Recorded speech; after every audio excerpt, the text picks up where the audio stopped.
Yes, I do. I'm gonna turn on my video in a sec.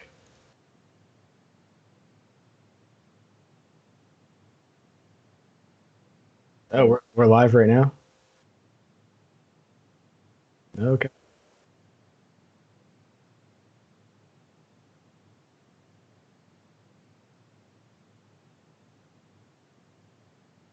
Oh, okay, I guess, should I, or, I mean, do they hear me or no?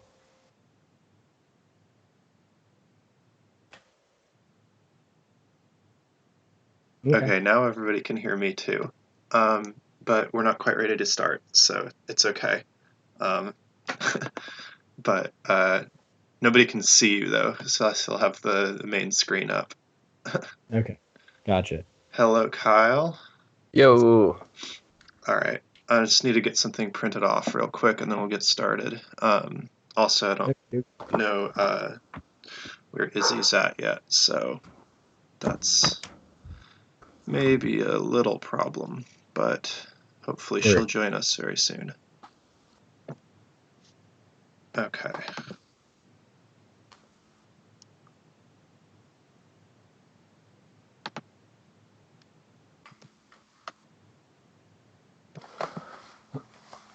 Do you happen to remember offhand what country Panakoic is from? Pannenkoek's from he's from Holland, I believe. I believe he's Dutch. Okay, gotcha. Yeah, he was a Yeah. left communist, if I remember right. Yeah, Yeah. Okay. that's right. Okay.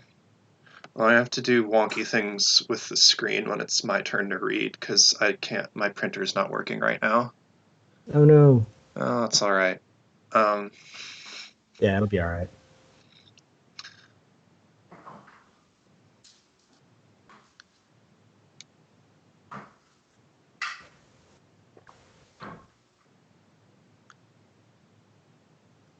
I'll check my texts to see if Izzy's connecting with us here. Okay. Okay. Yeah, Izzy says she'll be with us. Izzy is stressing. It seems like it's gonna be fun. We're good. Everything's fine. We've done this before. We'll do it again. Mhm. This is a fucking man. Copy of. I'm surprised that they could talk about or Pierre Broué could talk about the Zimmerwald conference without mentioning the Zimmerwald Manifesto. Yeah, that's interesting.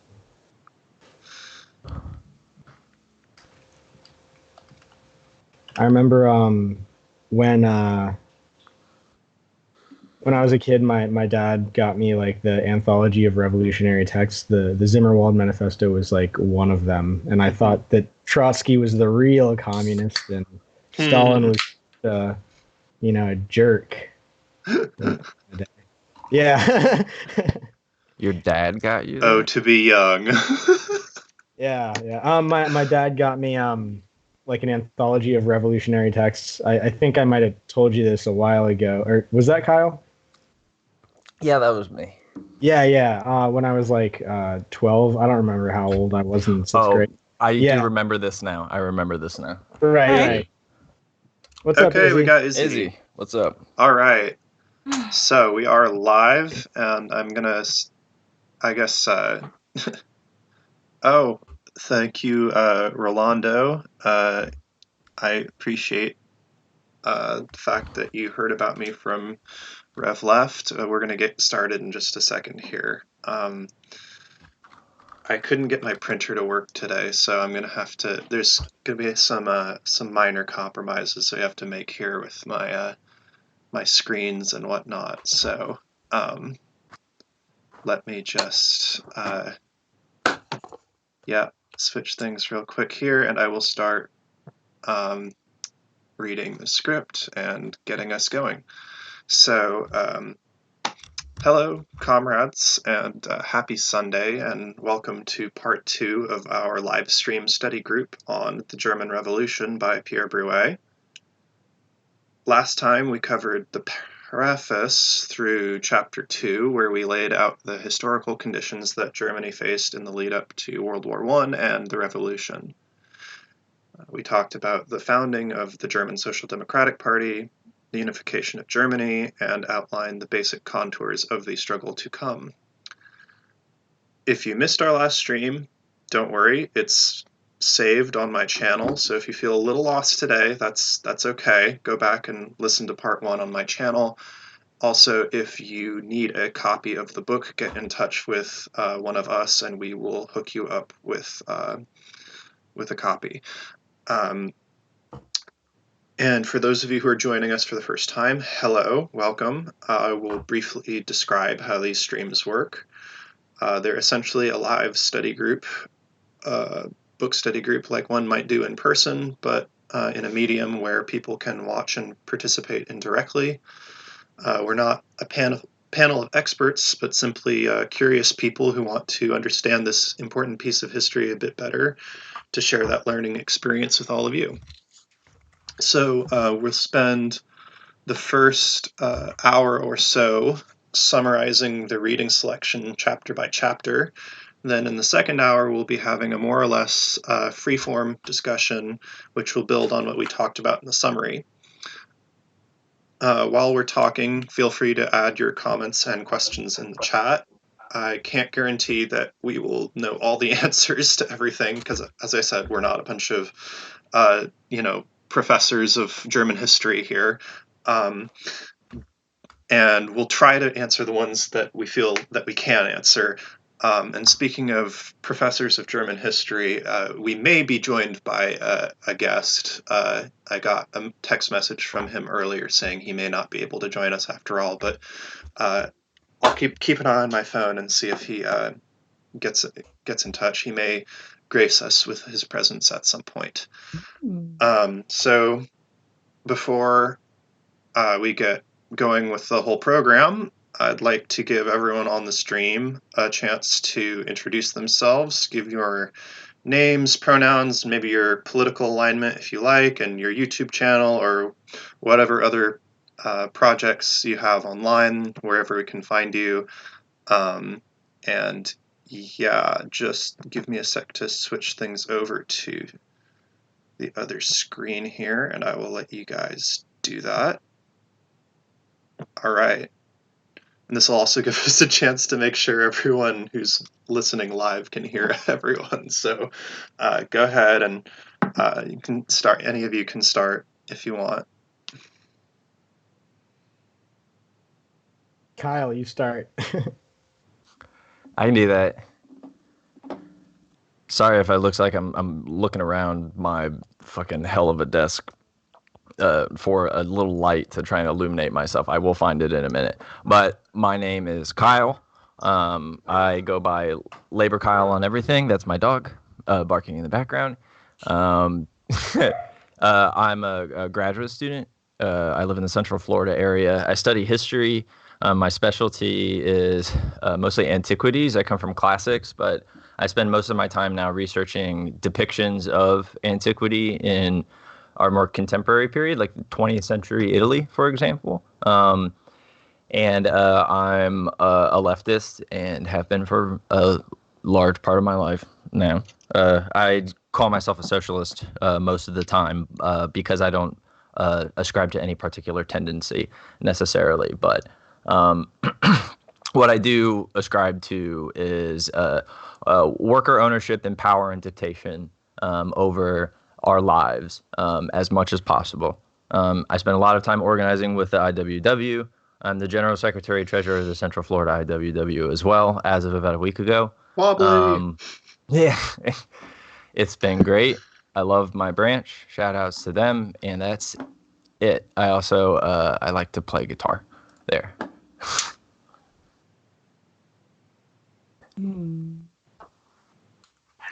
I guess I'll go next. I'm Izzy. I have a YouTube channel. Izzy does everything. Pronouns she, they. I'm an anarchist. Guitar is good. Cool. I'm Simba. I'm on Twitter as Young Simba. Happy African American month. or Black American Month. Happy Black History Month.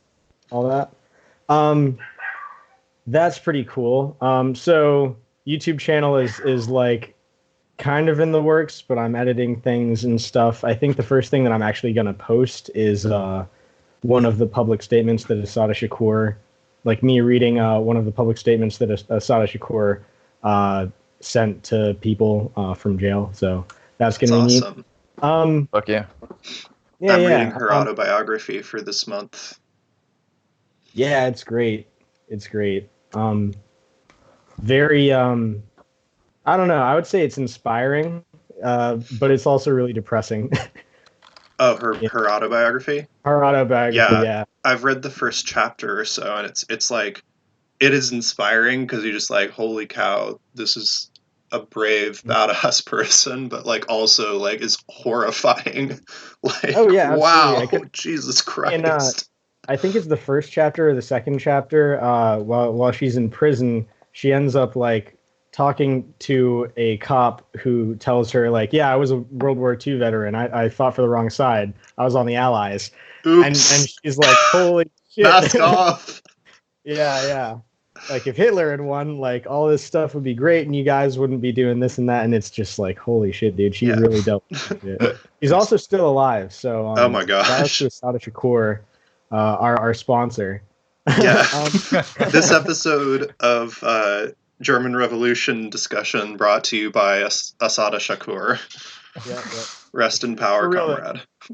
I mean, she's not dead, but she's not dead. I'm terrible. I'm not good at history. But like, if she's sleeping, like, rest in power, I guess. Yeah. Good rest. I hope everyone rests in power in that regard. Yeah. That's it. All right. She gets to be Cuba. That's cool. Sorry. Oh, also, I'm most close to being a mainline Marxist, like maybe Marxist-Leninist, but I don't really have any real commitments. I just consider myself a communist. I'm also in the IWW. Woo!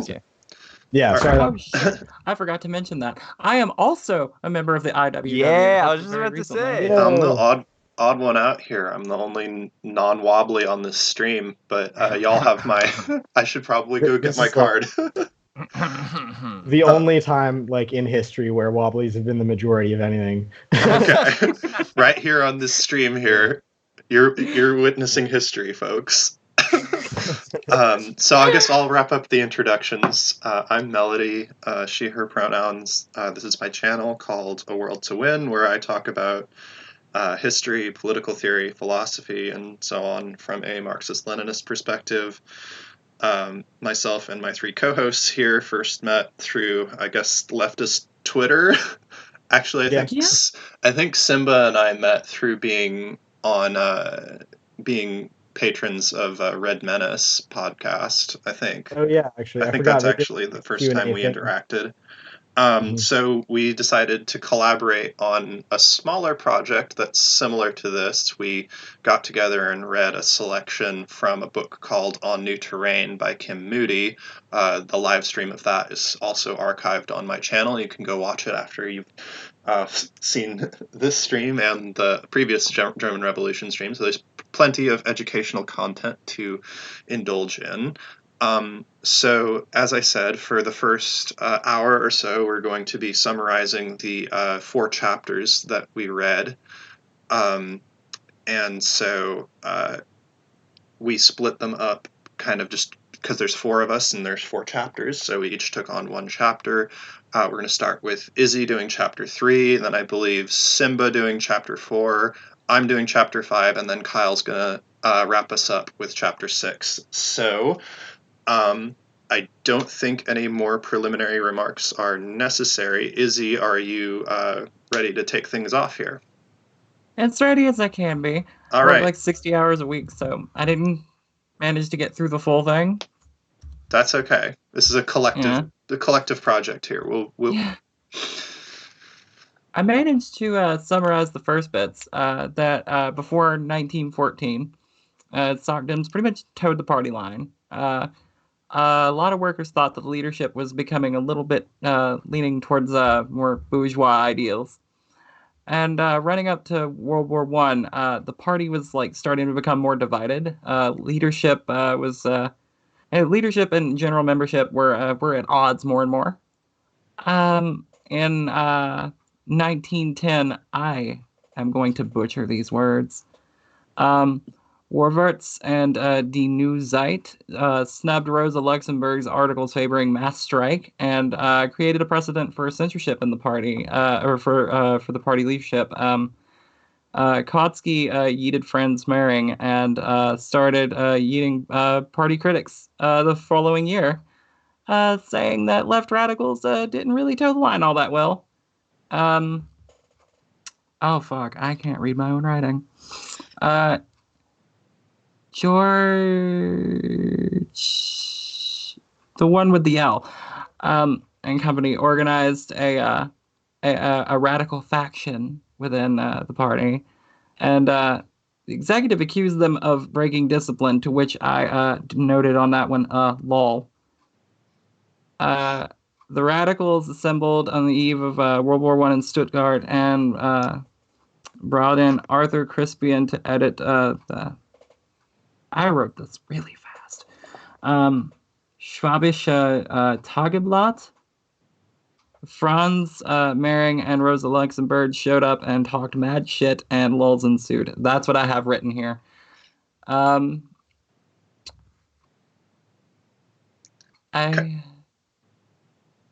all right, Kyle. You look like you're looking for hunting for pages. Is there something you wanted to contribute there, or?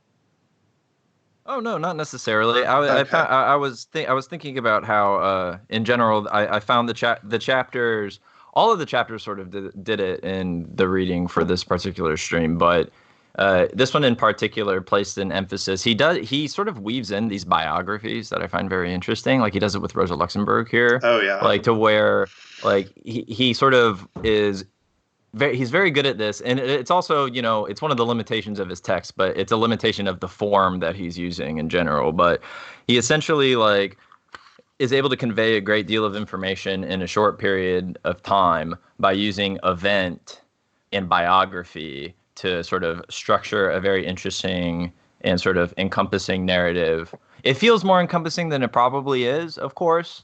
Not to give him too much credit, also not to be a dick about it, but at the same time, I found this chapter to be particularly useful for that, particularly when we're considering the divisions within the divisions of the left, because we say the left quite a bit, but Germany in the early parts of the 20th century is the perfect example that it's not just one left, it's actually like a continuation of a whole bunch of different lefts that, like, as we know, schism and break and fragment, and as we'll find out in one chapter or two chapters, I can't remember which, but that's what was on my mind at the second. Yeah, and we'll talk about that kind of the heterogeneous influences of, like, kind of the ideology and culture of the party, kind of that separation between, like, the center, you know, the party center, the bureaucrats, the, you know, kind of the people who kind of part of the furniture, I suppose, is the right word for that. People who are kind of ingrained in the increasingly bureaucratized and ossifying power structure of the party. There's this kind of alienation between you know, the kind of the rank and file and, like, the people who actually have the hands on the levers of power within the party. And, you know, so the executive and that kind of power centers, you'll detect this as kind of a recurring theme, is that they're always much more kind of conservative than the surrounding, than the other party members. Yeah, I think that sums up chapter 3 pretty well. Simba, do you want to take us to the next one? Uh-oh, Simba, I lost your audio. Oh no. Yes. Okay, are we There good we now? go. We got you. All right, cool. Sorry about that. Yes. Let me just pull up my notes. The entirety of chapter 4 goes over, like, one specific event. This is a historical concept. I think it's generally referred to as a bruh moment. That is like the jargon that, you know, I think the experts use. And basically, it's about the Yes. German government joining World War The I. academic term. Yeah, the academic term. Would I get an A if I Yeah. use that phrase like in class? Yeah, the So war vote, the ultimate, the quintessential bruh moment of 1914. it really is, though. And Lenin very obviously has some things to say about it. I'm sure we all know. But basically, the German government on August 1st declares war on Russia, and World War One. Like, we have the benefit of hindsight, so we know that this is a war that like involved all kinds of treaties, like the Sykes-Picot Treaty, which is like still relevant. It's the one that broke up the Kurds, and now like kind of a factor in the war in Syria, for example. It was just for the imperialist powers to like chop up and annex like whatever they needed to make a whole bunch of profit. They didn't have that the foresight to see that, or not all of them did. So the SDP, that's the German Social Democratic Party, had to vote on the war credits that the chancellor was demanding.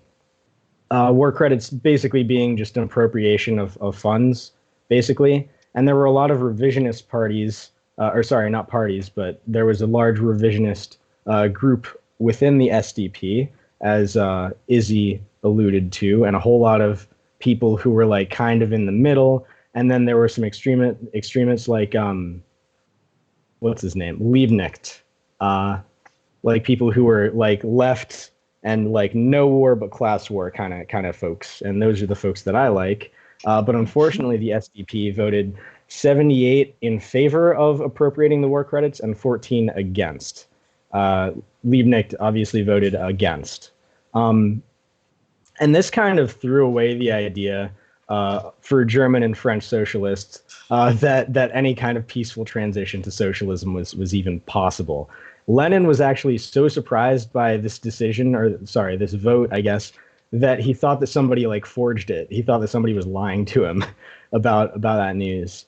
And Broué also emphasizes here that like we don't actually have all of the documentation, so some stuff might be left out, but the motives are pretty well known. There's just like a couple of transcriptions of meetings and things like that, I'm sure, that you have to consider aren't there, that we don't have. So during the war, obviously, like the military starts cracking down on protests. Actually, I think that all striking was banned, and the thing that unions got like as kind of a concession was that any kind of collective bargaining that was happening before the war would continue during wartime.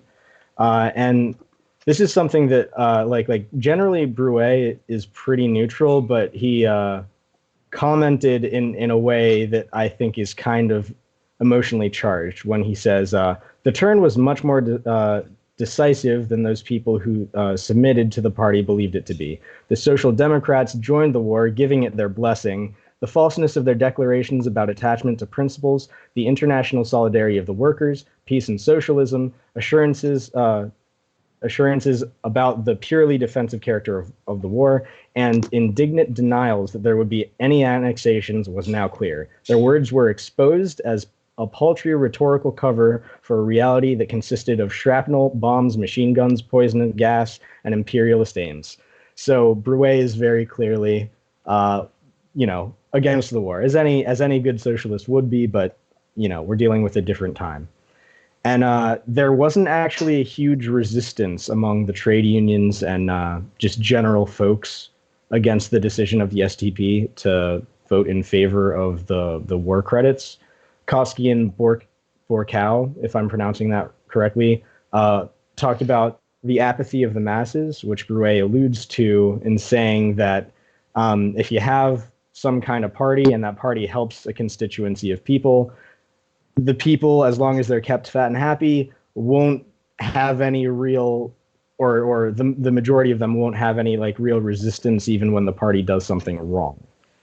Or at least that's what I took away from it. The Bolsheviks in their position was very, very strictly against this. Lenin, for example, wrote a whole lot about how this was like an opportunist decision, and then there were four like major components to the opportunist, which is the right wing sympathetic kind of current within the party, and those four characteristics are reformism, class collaboration, pacifism, and concern for legality and parliamentary perspectives during wartime.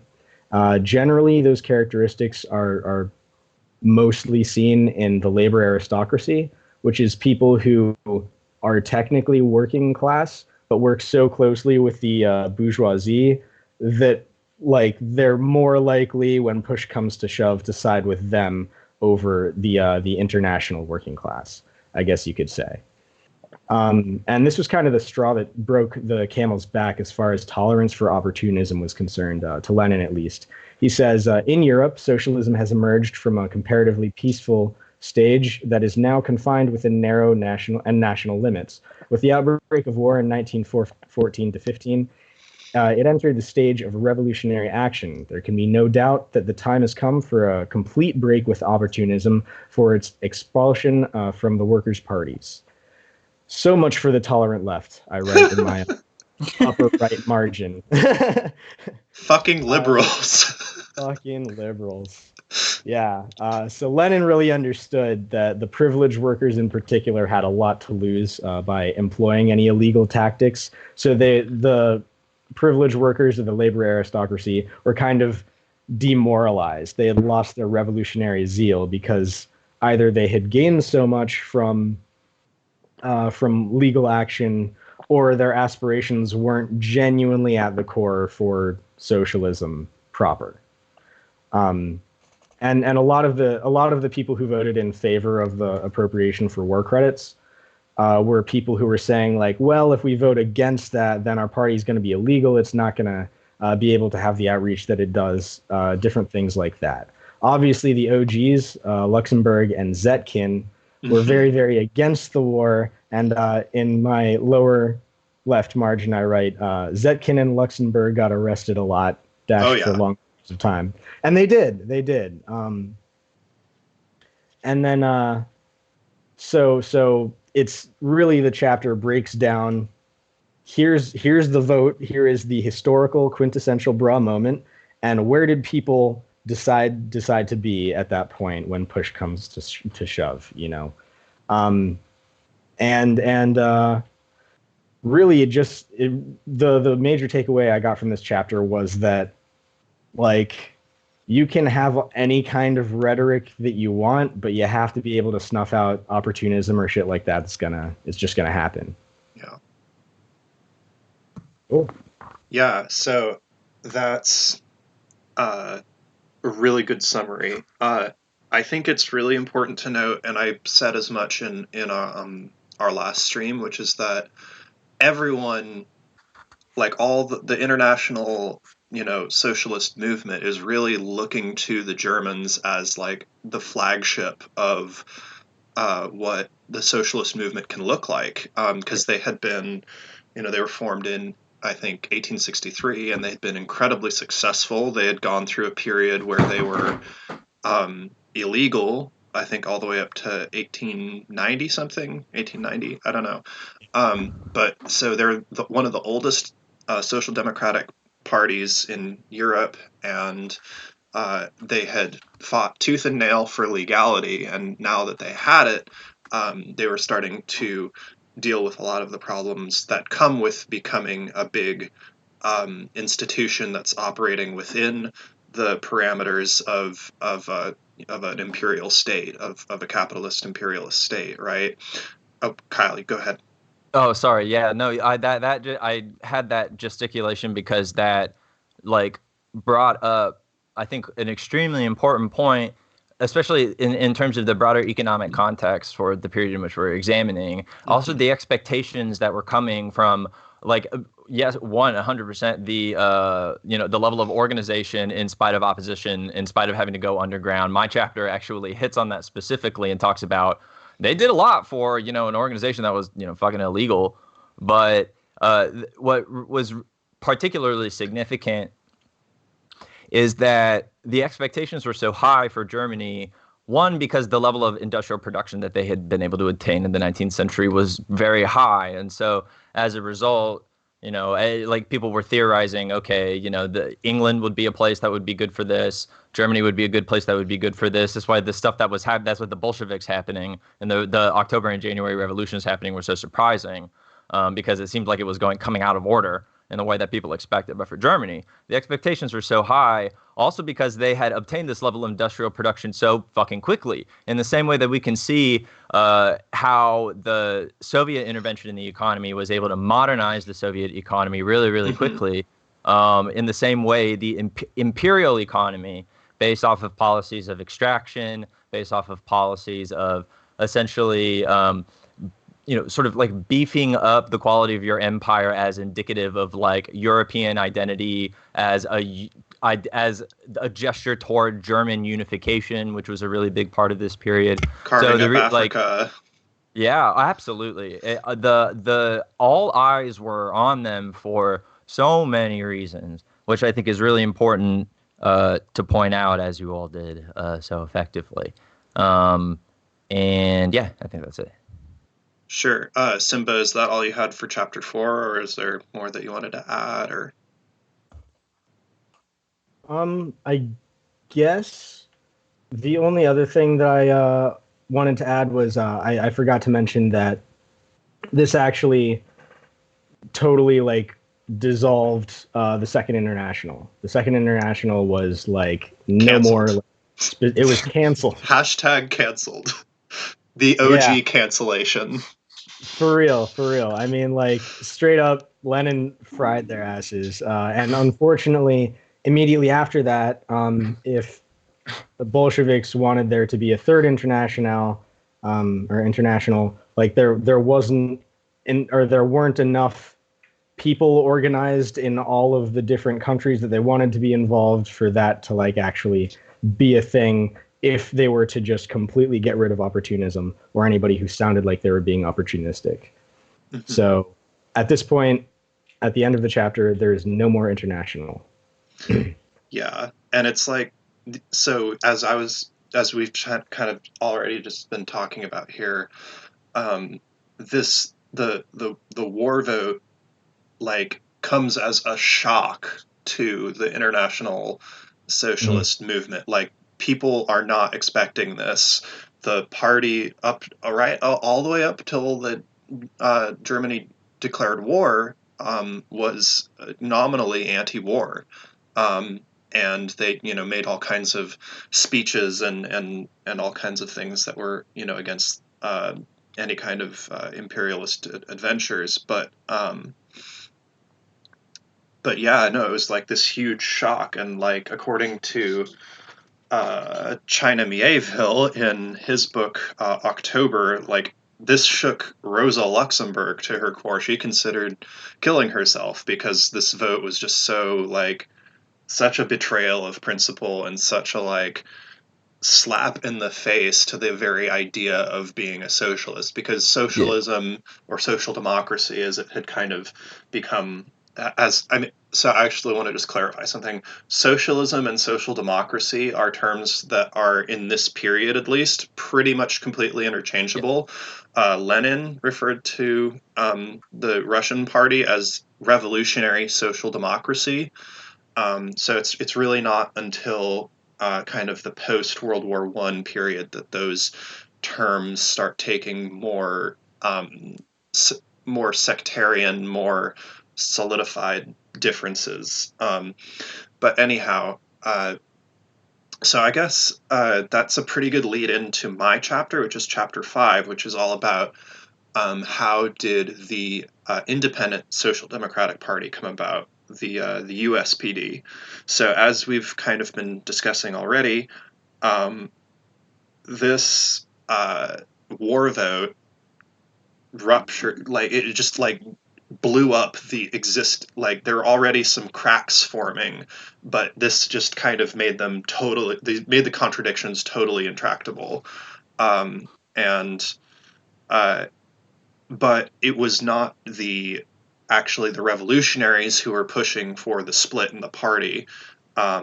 it was, in fact, they really didn't want it at all. And Luxemburg specifically warned about, I'm loosely quoting her here, the dangers of falling into the condition of a sect, right? They didn't want to be isolated from the masses. They feared that, okay, well, if we go off and form our own radical party, then, well, great, we'll be a pure, revolutionary group, but we'll have, we won't have the kind of resources that being in a big party like the SPD will afford us. And like, furthermore, like, this party is ours. Like, no, we don't have to leave. It's ours. It belongs to us as much as it does to, Bernstein and Kautsky and Scheidemann and Ebert. So let's see. I lost my place. So there was a kind of loyal opposition, you might call it, to that executive, to that bureaucratic power structure, which was the people like Kautsky and whatnot, who were centrists. That was the term. Centrists, though, we have to use very specific historical meanings here. Centrist does not mean what it means today. In this context, centrist is talking about the part of the German SPD that was trying to kind of find some middle ground between those revolutionaries like Liebknecht and Luxemburg and the bureaucratic party center.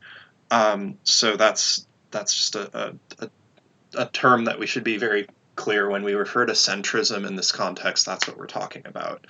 But so the fact that there was this loyal opposition that was trying to kind of keep the party together was used by the executive as kind of like a cudgel to then come after the revolutionaries and be like, see, you're the ones trying to split the party. You're a bunch of wreckers.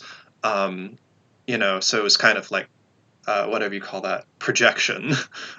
Like, you guys, you're the, not us. You're the ones who are trying to break the party, you poo-poo heads. But there's a quote here that really kind of exemplifies what I'm talking about from Meyer. I can't remember the first name right offhand, but he says, "The opposition will remain in the party not only in order to resist the politics of the majority with pen and activity, but in order to interpose itself, to protect the masses from the imperial policy which is being practiced clandestinely by social democracy, and in order to use the party as a recruiting ground for the working class anti-militarist policy. We remain in the party only to the extent that we can wage the class struggle there against the executive. From the moment when we are seriously prevented from doing so, we shall not wish to remain. But we are not for the split." So more trouble would come from when the loyal opposition finally turned against the executive's decision to endorse the German government's policy of annexation in the war. So it wasn't like a terribly earth-shaking position that they were taking. They were just like, maybe we shouldn't do annexation. It was a pretty, like, lukewarm state. Like, I mean, they were very adamant about it, but, like, in terms of, like, actual what it would mean in terms of, like, concrete policy change was by no means, like, revolutionary or anything like that. Nevertheless, it got them on the executive's shit list, and they were expelled from the party in May of 1916. This is the centrists we're talking about, not the revolutionaries. So those expelled members formed a group called the Collective for Social Democratic Work within the German parliament. They were not technically a new party, but now we effectively have two political groupings with three tendencies. So we've got the old Social Democratic Party and its kind of the bureaucratic center and kind of the all the rank and filers who decided to stay with them. Then within the collective, there was the pacifists who had been the loyal opposition that turned eventually. And then there were the revolutionaries who had already been on the executive's shit lists from day one. So basically from March to October, then the executive just goes on a complete rampage. And in October, they use the military to take over the paper Vorwärts, which is edited. I believe the editor of that is Rudolf Hilferding, and they put it in the control of the more conservative guy, Hermann Müller. And so, yeah, the party, the USPD, forms out of this kind of nucleus, and it's joined by a lot of these kind of like local branches of the SPD, all over the country, who were alienated increasingly by the party center's kind of conservative direction. And that's how we arrive at Chapter 6. I believe I covered all the major points there. Do we want to comment on that at all, or Kyle, do you just want to move into your section, or? I do have one comment, which you brought up Hilferding, and just for fun fact, Hilferding was since we're talking about World War I, and what's always hanging around in the air in World War I is imperialism, German high imperialism or whatever. Hilferding made essentially like an argument that I've seen from academics before. I was trying to find it in this book, which I'll explain in a second. I can't find it. It would take too long. Is that imperialism, the highest stage of capitalism, Lenin's work, is in many, many ways, and I agree with this, actually. I don't think there's anything wrong with it. Essentially an attempt to popularize the ideas of Bukharin along with Hilferding. It also went on. Also, part of his work went on to influence like dependency theory, prominent in the study of. I just got a muscle cramp in my hand. Yeah, Finance Capital, which is the book that Hilferding wrote, is referenced heavily in Lenin's Imperialism, the highest stage of capitalism, as is the English economist Hobson. Hobson, yeah. Hobson, yeah, I think it's Hobson. Hopkins, someone else. Yeah. But yes, it is Hobson. I get them always. J.A. Hobson. Oh yeah, we got you. No worries. Yeah. So yeah, Kyle, I'm gonna hand things off to you, I guess. Then, if there's no more, unless Simba, do you have anything that you want to add to the pot on that one? You think I missed anything, or? I think you got it. I actually didn't know about Hilferding, but I'm going to bookmark that, maybe return to it later. So yeah, sure, that bit of information. Hilferding is definitely not like a super interesting guy to read. Like, it's like super. You want to imagine like the driest, like deadest Marxist economics you can imagine. It's that. I mean, it's good. He's right about a lot of stuff, but it's also just like, it's very dense and it's not a party to get through. It's not like reading Lenin's spicy takes. It's not nearly that exciting. Anyway, Kyle, this guy was a nerd is more or less what I'm getting. Yeah, it's not like you read Rosa Luxemburg's text, even her she's a genius for one thing. Well, yeah, exactly, and even like her more like academic, more theoretical text or whatever, still like every once in a while she's just still like, okay, and light everyone on fire for about just a page. Yeah, just like fucking burn them. Just engulf them, and then go back to talking about the interplay between the potential for capital growth and the stretch of imperialism. Yeah. Okay. Anywho, do you want to take us off with Chapter 6 now?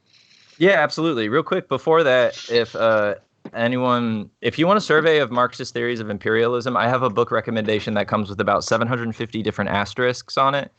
The book is called Marxist Theories of Imperialism, A Critical Survey, and it was edited by Anthony Brewer. I'll put a link to it in a bit.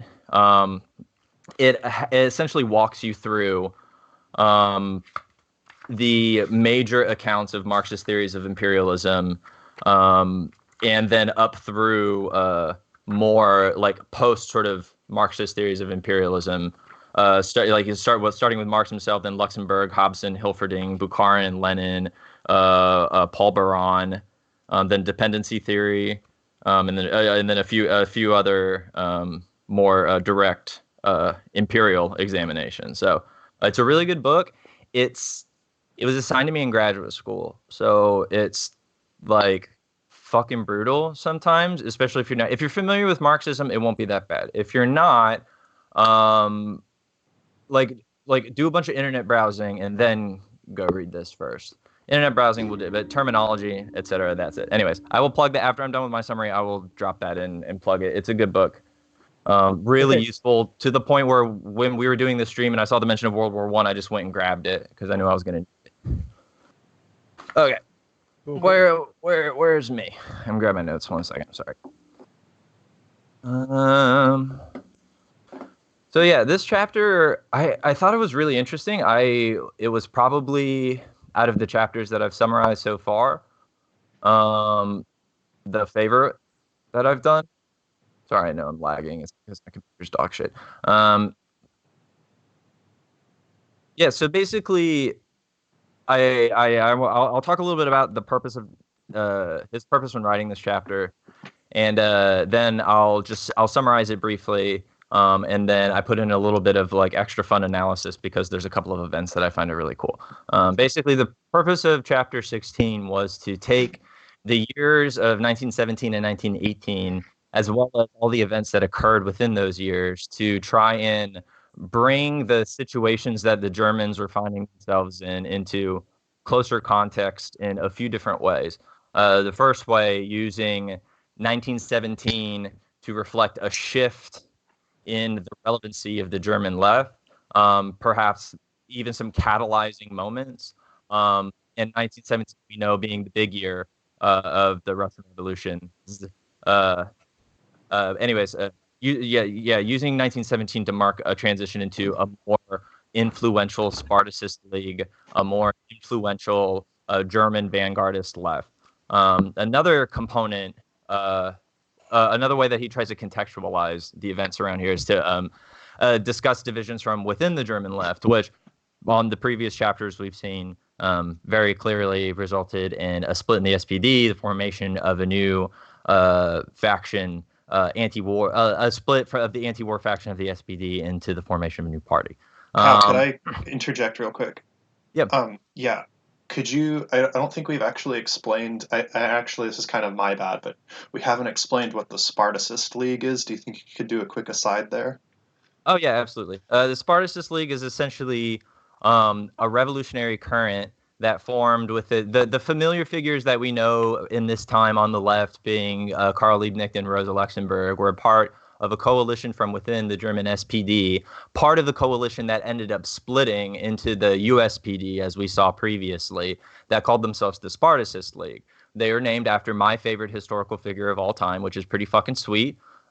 Spartacus Bund is the German name for their party. I'm a classicist and I'm like a dirty commie, so of course my favorite historical figure is Spartacus. Like, by and far, it's my favorite name.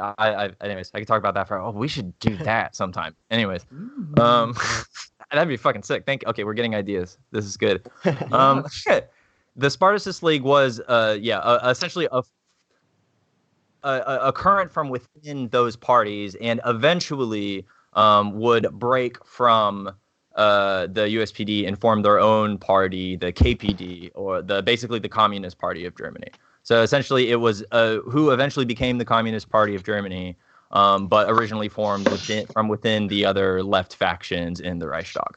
If that all makes sense. The artist formerly known as the Spartacus League.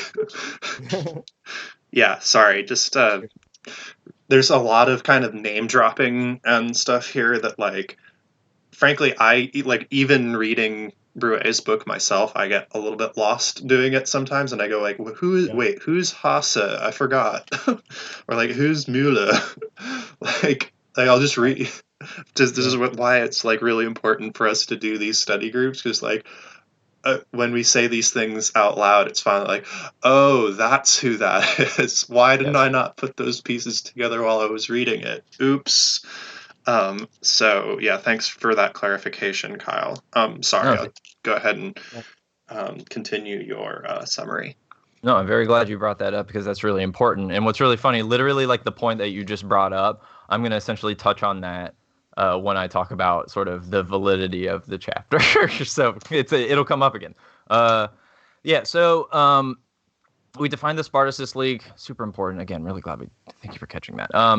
The divisions from within the German left are part of the purposes of the chapter, to discuss from within the context of these events how elements of the German left responded to them, and then how it would sort of sow conflict among one another. And then finally, to give shape to the most immediate problems that the German left was experiencing in the beginning parts of the 20th century. Basically, very simply, how to form a revolutionary party, how to get the working class to do shit like that.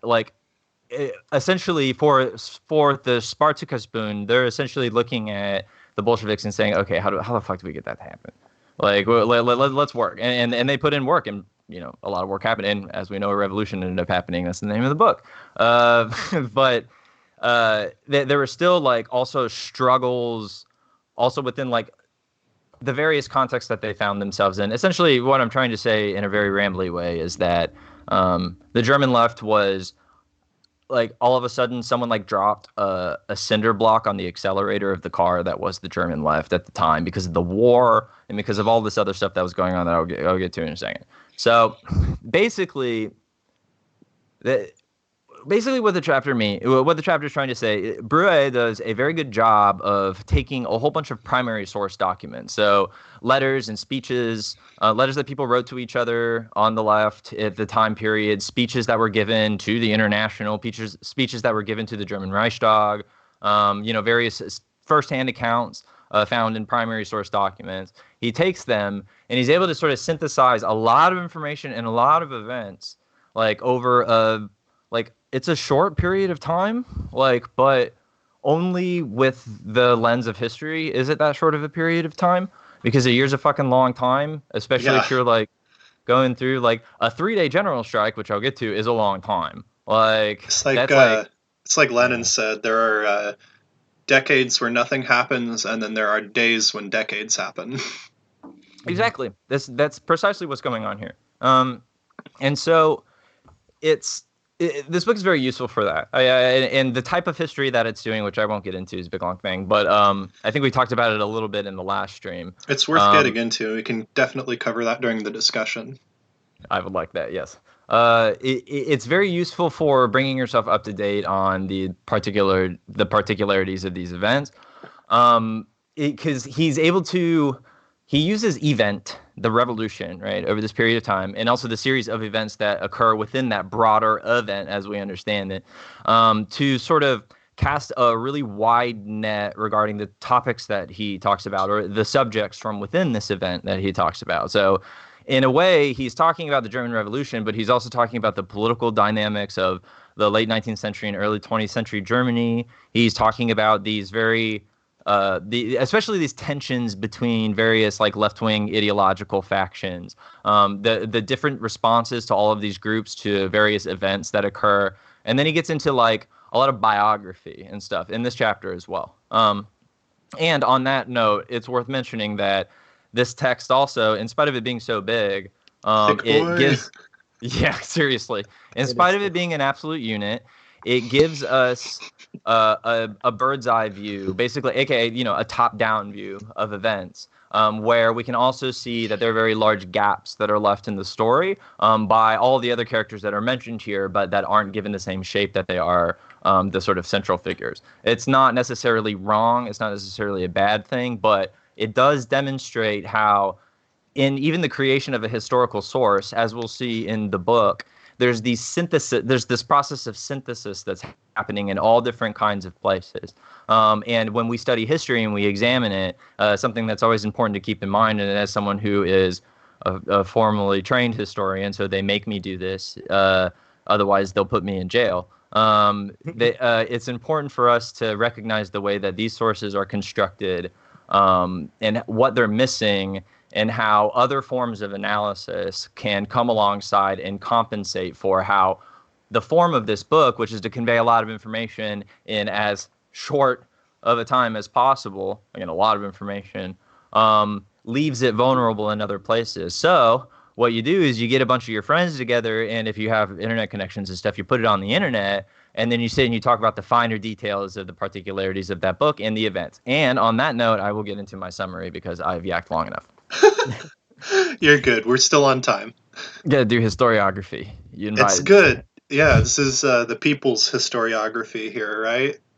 Yeah. We should clarify real quick. We talk about this a little bit in the last stream too, and we're going to keep talking about it because it always is going to be relevant when we're talking about history, which is this term that we keep bringing up called historiography. And it sounds fancy and academic, and all it means is how you're telling history. So the historiography that most of us who have kind of a Western education are familiar with is known as kind of like great man history. First, there was George Washington and Thomas Jefferson and blah, blah, blah. And through their brilliant intellect and blah, blah, blah, the glorious United States was founded.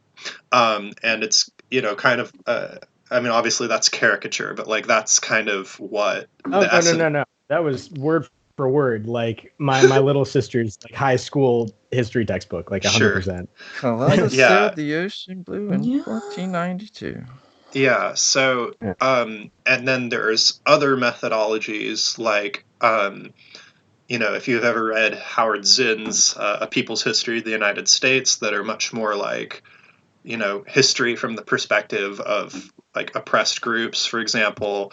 That is, Kyle corrected me on the last stream. This is not the kind of historiography that Broué is employing in this book. He's employing something that's more akin to, I think Kyle said, the French Annales school of historiography.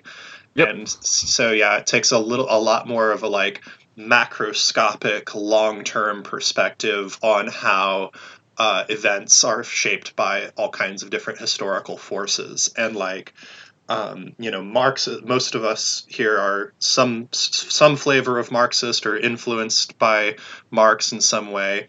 And Marxist historiography, I mean, it's again not totally a monolith, but like, he's that general maxim of men make their own history, but they do not make it as they as under conditions of their choosing, right? It's this kind of idea that like the way that you're going to employ, your investigative methods to come to certain kind of political conclusions, like normative political conclusions about like what, how we should be shaping society right now. That is another kind of historiography. So the TLDR is historiography is how we tell history. That's if you ever fail to remember anything else, just remember that that's what historiography means, and that's what we are gassing on about when we go off on little tangents like this. And yeah, so Kyle, I'll hand it back to you.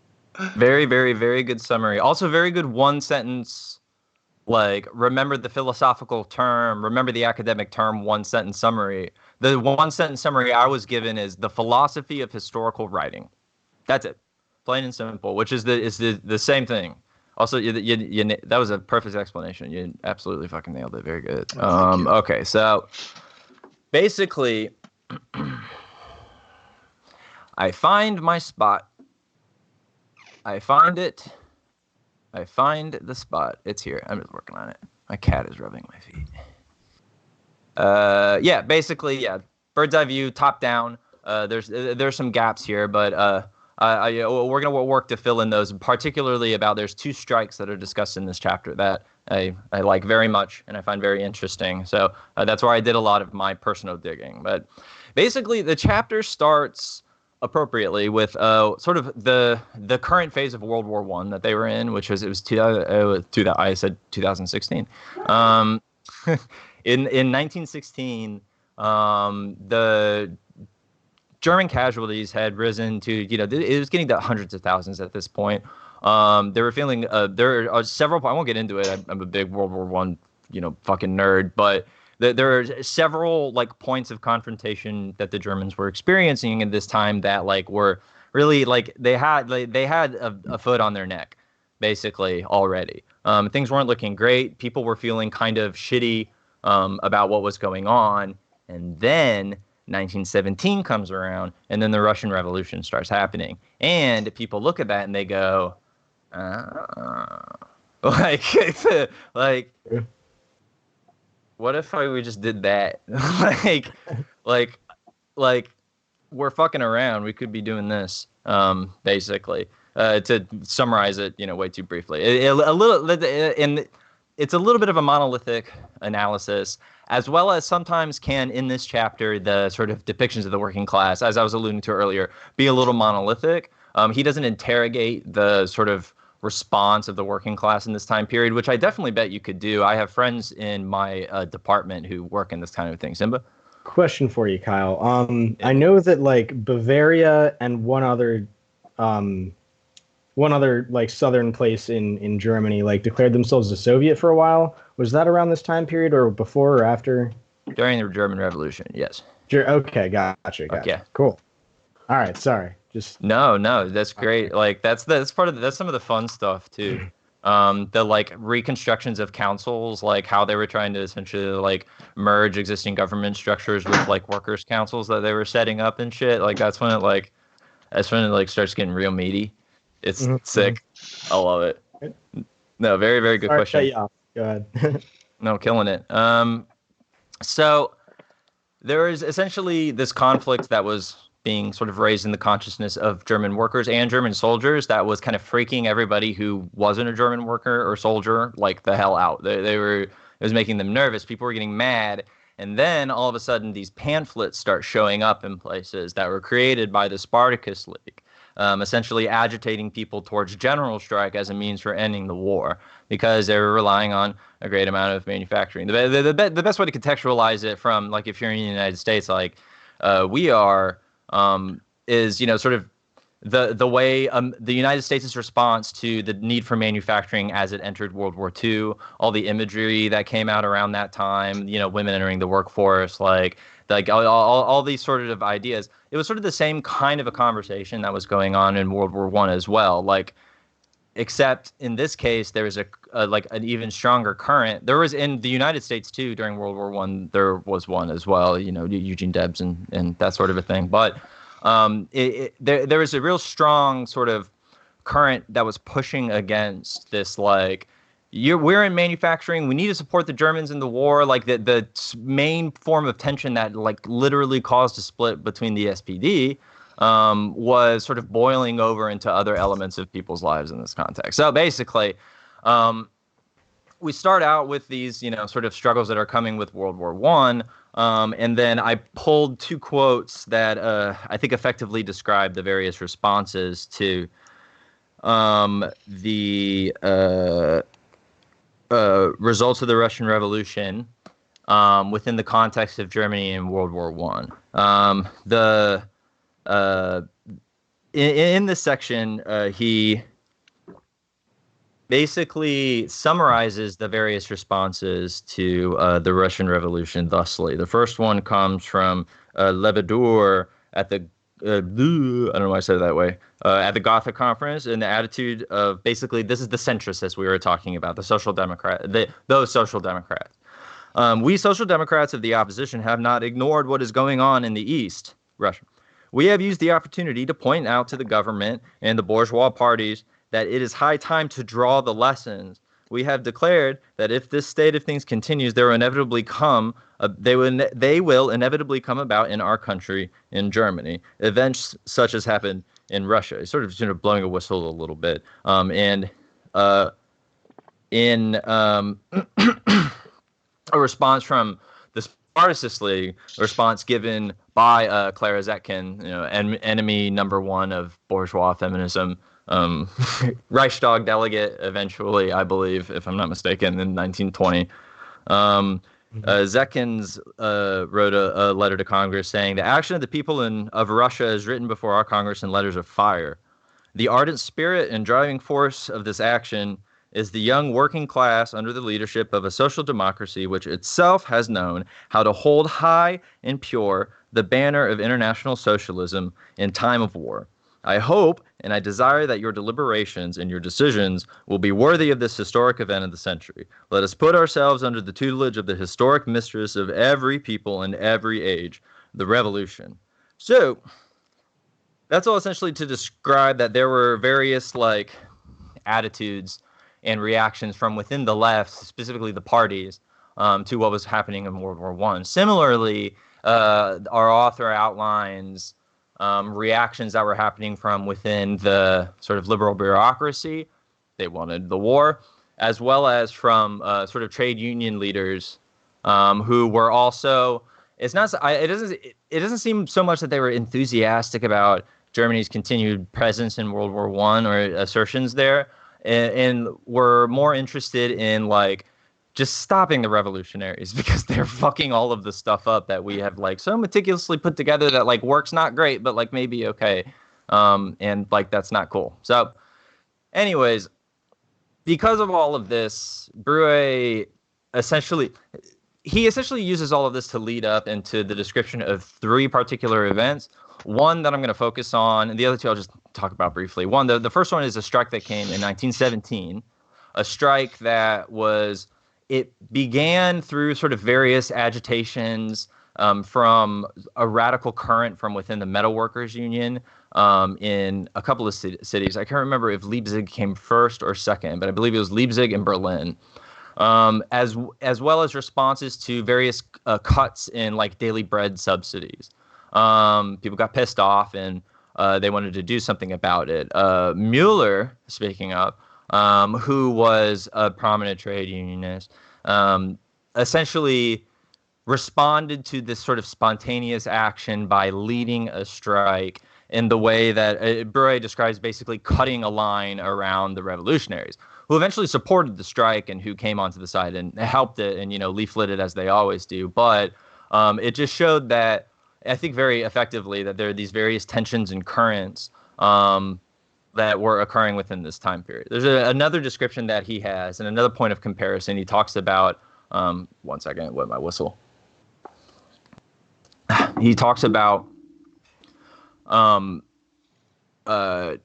organizing Navy ships, essentially groups of yeah, that ends up being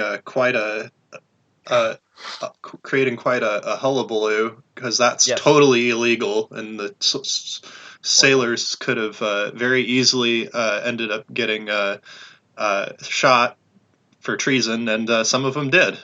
Yes, absolutely.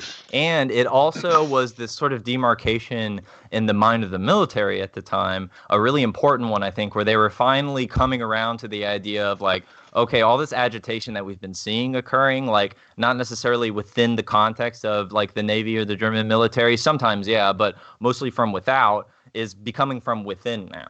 And then Broué also uses it as a point of comparison to similar types of action strikes and agitation that occurred in Russia. Eisenstein's battleship Potemkin, that kind of a thing, which I think is really a interesting point of comparative analysis. And so after this, the chapter ends with the strike of 1918, of which is a general strike, basically about 400,000 people, 500,000, I think. This book says at one point. I've read 4 or 5, who I essentially I want to focus on the composition of this strike just a little bit, because I think it's really useful for describing sort of one of the main points of a lot of the book, I think, which is that strike. Yeah, totally. Strikes contained within them, strikes have both these spontaneous and planned elements that aren't just exactly the product of strikes themselves, but that represent broader sort of motions and currents within action on the left. That's historic, that still exists. There's this point. It's sometimes a point of tension. Sure, absolutely. That's, the dialectic moves forward, but it also is often like the way that sort of like, it's really, you take a historical materialist view of it, like it's the way that events move forward by people like sort of jockeying for their various interests, even from within various sort of subsections of the working class, leadership within trade unions, the rank and file. I think about like the difference between, say, the wildcat strike that occurred, I think literally the year before that in the United States. And if it's a wildcat strike, well, we know that the union leadership wasn't involved with it, that the rank and file just fucking walked out. And so there's these like internal. And a wildcat strike is an illegal one, yeah? That's part of the. Yeah, sorry. Just making sure we're clarifying our terminology here. Thank you. No, really. And so basically, I think the point of this book is that there are these like internal and external tensions that are shaping the particularities of this moment. And the strike contains within it sort of this idea. And so in the case of this 1918 strike, oh my God, this cat. Oh, dumbass. All cats are beautiful. I love him. He's so annoying, but I love him. Did you guys see the all cats are beautiful? The guy like yes, cat tattoo. Yes. I have ascended. Epic fails of history. Oh, my soul left my body. He ended up so much cooler than like he would otherwise be. I don't know. I'm sorry. You said all cats are beautiful, and I was like thinking about that. So absolutely. Oh, that was so funny. Amazing. Say again. I just said it was fucking amazing. Good, right?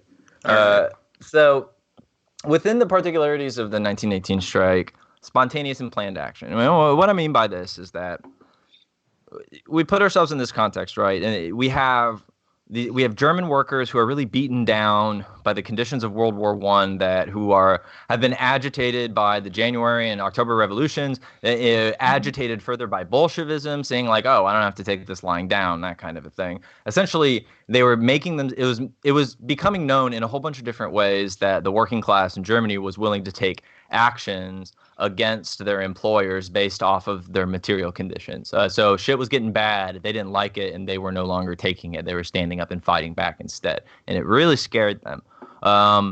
In the case of 1917, we can see, as he described, where the workers were outflanking the party in this case and struck first. They just kind of went out on strike when, oftentimes in European parties, I know this doesn't happen in the United States, because we have very different political parties, and it's the Dems. But in European political parties, often in this part of time as well, would coordinate these types of things with the sort of resident radical or left party or whatever. They would sign on. The party would sign on to support it. Individuals from within the party would sign on to support it. Basically, that 1917 workers outflanked the party.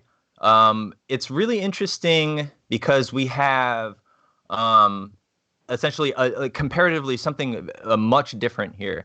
The strike came as a result of a conference that was called, it was essentially a conference of the SPD, I believe. The elected delegates that they had to the Reichstag, as well as trade unionists, who eventually end up calling for, as I alluded to earlier, just a general 3-day strike. But the interesting point, this was after the laborers came to them at this meeting. Their proposition was something much more intense, something much. Basically, they wanted an indefinite strike in order to based off of the working conditions that were happening, based off of what was happening in the war.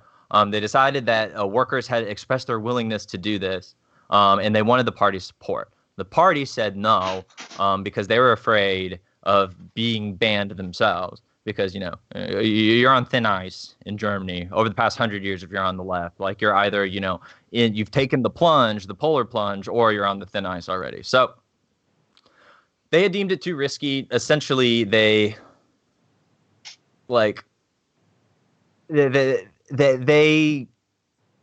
managed to lean into this kind of synthesis of the desires of the working class in Germany. In this case, represented. We have to do this framing because of the text, but you know, we'll frame it this way: represented by the trade union leaders at this meeting.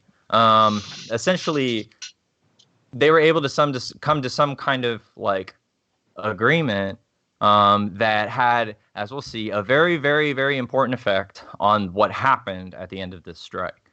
3 days instead of something much, you know, broader, much more intense for all intents and purposes. Basically, there's this like tensions that are expressing themselves from within this strike that I find very interesting there.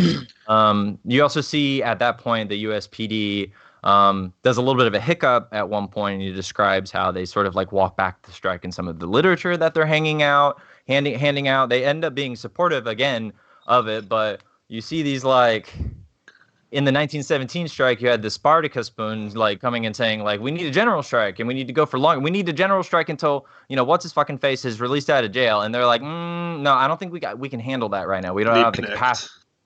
Right. And then say again. Is it Liebknecht was the one, or was it somebody else? I don't remember, honestly. That happened in chapter 4. He was the only person to vote against, or sorry. Yeah, I think it was. I think this may have been a different. I don't remember it being Liebknecht. The situation with Liebknecht. I can find it though because I'm almost fucking there. I think Kyle's also the only one with the actual solid copy of the book. I think that Izzy, do you have one? Yeah. I think the three of us are all going on the ebook, right? Yeah. We're all That's digital. Right. Okay. Yeah, that's all right. I mean, we're all reading. It's still the same book. Oh yeah. I just have one fewer doorstop. Oh yeah. Do you even lift? Gaines. It was Mueller, by the way. Mueller. In this instance. But yeah, basically, I think this strike there's a whole bunch of very interesting things. Because after this, remember the spontaneity of 1917 and essentially the party coming in to say, okay, like, you know, let's fill in the gaps and do what we can to help out here. Conversely, when they decide that they're ready for a strike, first of all, the Spartacus League gets to work and start leafleting and start essentially agitating at places of industrial production. And then all the leadership gets together and elects what they call an action committee. And basically in these cases, an action committee is composed of orchestrators of the 1917 strike, for example, other revolutionaries, essentially the left current of all these various groups that we've been talking about. There's like 11 of them all in this like little sort of council thing. They're sort of dictating, they're, you know, arguing with each other, of course, to dictate, you know, specific terms of the strike, you know, their demands, that kind of a thing, essentially trying to like sort of guide the ship. Trade unionists and party people, you know, and just commies and that kind of a thing. So we see these like, there's another interesting sort of like point of comparison. And as we can see from within these negotiations, more tensions between some who had the trade unionists actually, who presented a very long sort of beefy list of demands, which is really great, versus others who thought it was, you know, too much and then they needed to, you know, slow their roll or what the fuck ever. So basically, essentially the 3-day strike, to summarize it, because I've gone on long enough, didn't work. They didn't have any of their demands met. Eventually, leadership within the trade union movement had enough pressure put on them by the government, and the government, being good at this, was able to isolate them in a way enough to where they caved, and they decided after 3 days, the committee convened and then decided that the strike was over. They didn't win anything, basically. And it is, I mean, I don't know specifically. I don't know if it's because it was only a 3-day strike. I don't know if it was because certain people caved. What I do know is that the result of the event was partially dictated by the tensions that was born both from within the event and from outside of it as well. Tensions between Germans' perceptions of what's going on in Russia, tensions from within the party, tensions from between the various parties, tensions between one party and the trade unionists and or a different one or that sort of a thing. All of these sort of like interconnecting points that are sort of intersecting on the event. So we can see what Broué does really well, and what this type of history does really well is uses the event of the German Revolution to talk about a political economy and to talk about labor history and to talk about the history of World War One and all that, to sort of, and then, all stuck in a framework around this. So, All right. Chapter 6. That's the whole summary. So we're a little bit over time, but that's all right because we had a really good summary from the four of us. And I think we also spiced it up with a little bit of casual back and forth in there a little bit. And some important kind of tangents on clarifying terminology and whatnot. So now we've come to the part of the stream. By the way, folks who are just joining us now, I'm going to recap real quick. We've been doing basically a live study group of this big, beautiful book by Pierre Broué called The German Revolution. Kyle, could you hold that up again? Because it's beautiful. Anyhow, that big boy is the one we have been reading and talking about. And so we just, for this section, we read chapters 3 through 6. And we're just, this is a big, big, dense book. So we're taking it just a couple of chapters at a time and really, taking the time and care to, explore every nook and cranny and make this as intelligible as possible to both ourselves as learners and hopefully to you, our audience, as people who are maybe reading the book along with us, and or maybe not. Maybe you're just listening to the streams. That's cool too. But we encourage you to grab a copy of this book if you can. Real quick aside there, you can find it at haymarketbooks.org. The title is The German Revolution, 1918 to 1923 by Pierre Broué. And I think you can get it for like $35, which is still an absolute steal for the just sheer size and quality of this book. Sorry, go ahead, Simba. Yeah, if I could add that it's actually in a series, like not a series of books, but in a collection of books that is their like historical materialism series. Yep. And if you're not particularly interested in the German Revolution, they have stuff from like anything from gender to ecology to any number of European events you could think of. So if you're not that interested in the German Revolution in particular and you like hearing our voices, then if you just look at the historical materialism series they have over there on Haymarket Books, you will find something you like. Incidentally, they have not sponsored this stream, but no, I haven't. No, Haymarket is not an official sponsor of this stream. Right. Though I cannot stop singing their praises, and I am actually, in fact, a subscriber to the historical materialism collection. So they send me a big fat box of historical materialism books every couple of months. No way. Yeah, they do, and it's only. Oh, hey, this is my other plug for them. Is I think it's only $25 a month, which is again. That's actually a fair bit of money, but it's also like nothing compared to what it would be to buy those books like individually, because they send you a lot of them, and it's like, and these are books that are sometimes like that's how much they cost individually. Right. So anyhow, that's my little plug for Haymarket. They're great publishers of leftist books in the U.S. and highly encourage you. And they use union labor to make those prints. So go check them out. Anyhow, so now we're going to have basically about an hour for free-form discussion. If you are in the chat and you have questions for us, please drop them. And again, we're not, experts. but we've read this book. We've read this section of this book, so we'll hopefully be able to answer at least the things that we have read. And we'll do our best to talk about the things that maybe aren't covered by the material, but yeah, this is going to be, again, take what we're saying with a grain of salt, because we're not. This is not not a professor table, a professor round table. This is amateur hour here, with the exception of Kyle, maybe. Just putting him on the spot there. Sorry, comrade. So yeah, I'm gonna pass it off to my co-hosts here. Izzy, you haven't had a chance to say anything in a hot minute, so I was actually going to suggest that you maybe open us up if you had thoughts or questions that came up during the reading or during our summaries that you want to either help us clarify, or that you just found really interesting, or what have you. That just wanted to give you the opportunity to do that. I don't know. I just want to hear Kyle talk more about Spartacus there for a minute. He seemed very excited about it. It's the best. Yeah. Simba, what about you?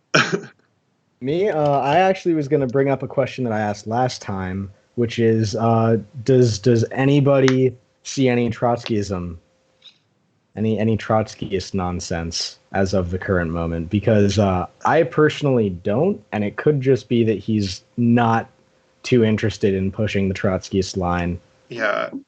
I mean, I think the thing is, in this context at least, Broué has kind of made passing a reference to Trotsky, but only insofar as he's talked about him and quoted his thoughts on this a little bit. I don't think that in and of itself is I mean, it's certainly a mark of somebody who values Trotsky's opinions, but maybe I don't think there's anything thus far, in the 6 chapters that we've read so far, that's distinctly marking Broué as okay, yeah, he's clearly taking this partisan opinion about what happened in the German Revolution, that's Trotskyist, as opposed to say more Marxist-Leninist or autonomist Marxist or left com or whatever. Right. I think sure. And so I guess I think that, I mean, again, it's very difficult for me personally to tease out, but yeah, same. But yeah, so what I will note though is that, and I think this is something that I had wanted to put a little bit more research into before starting the stream, but which is it is brought up by Broué here, which is that the Dutch far left, such as Pannenkoek, had a profound influence on the left wing of the German SPD, and there's a lot of back and forth correspondence. I looked up on Marxist.org. There's a lot of great correspondence you can find between Karl Radek and Pannenkoek and the other Dutch lefts that had kind of big impact on the way that the German lefts were, Luxemburg and Liebknecht and that whole the Spartacus group and whatnot had. I don't know how that's. I was gonna tie this into your question, I swear, but I haven't thus far detected anything distinctly oh, this is what's marking Broué as a trot or something. It's just so far I've just been kind of seeing that this is a pretty good but very conventional approach to this kind of history. Right. Yeah. I'm not so much asking because I'm expecting to see him take any Trotskyist perspective on anything, and I definitely wouldn't want to dismiss any Trotskyist sorts of positions while reading this. I only mean to ask it because if that is something that happens to come up, then yeah, I think it would be worth talking about. Well, I bet there's a way you could use close reading or some some literary criticism or literary theory sort of techniques to try and like interrogate the gestures of the text to do an obnoxious, like, this is why people don't like post-structuralists, because this is how they talk.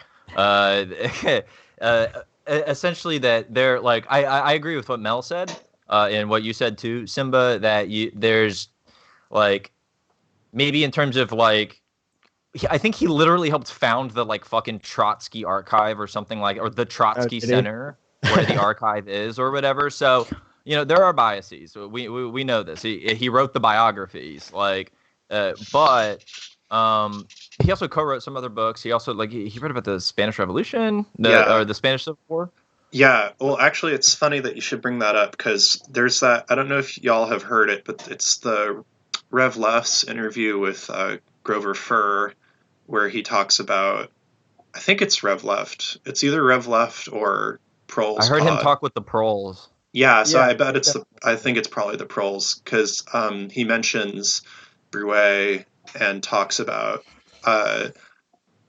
his book on the Spanish Revolution, where his kind of more Trotskyist narrative probably comes through a lot more. Whereas I think that's important, because that's where like Trotskyism has like some kind of international significance, is really not until after the Soviet Union forms and like those factional lines start to form. So I think that the fact that Broué is right here in this context is talking about things that are happening kind of parallel to or before the Russian Revolution, I think means that the things that are like potentially partisan in that regard are like less super apparent. Right. I don't know if that answers your question, but no, I think that tracks in general. And I think it's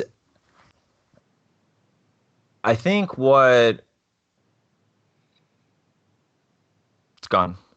Rest in peace. F in the chat for my thought. It's okay. An F for your thoughts. So I think one thing that's like a recurring theme through the section that we read, and like also just kind of the things that I'm noticing about studying this sort of history in general, is that tension between like the kind of legalist and like conservative bureaucratic bureaucratization of the party, and it's kind of not even its like radical sections, just like its rank and filers are just like, yo, party leadership, why are you trying to do us dirty like this? Like, because it's not like, all the rank and file SPD members were like, yeah, go World War I, hell yeah, let's go. Like, this there was even military dissent. Yeah, exactly. So it was like, this whole issue of labor aristocracy, and kind of like, okay, they fought to have this legal party, and they fought absolutely tooth and nail for that, to make the party legal.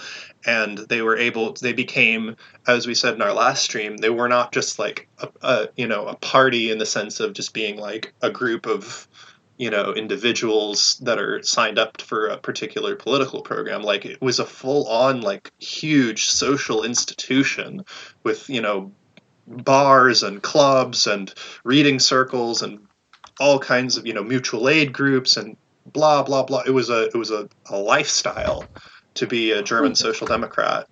One of the members was even I forgot who you wrote about, but one of the prominent members, like, his dad was the previous like most prominent member. So like, this is an intergenerational thing even. Wasn't it Liebknecht? Yeah, it might be Liebknecht. I think it was Wilhelm Liebknecht was his father, and he was one of the old guard of the party. Was also a big radical. So I done some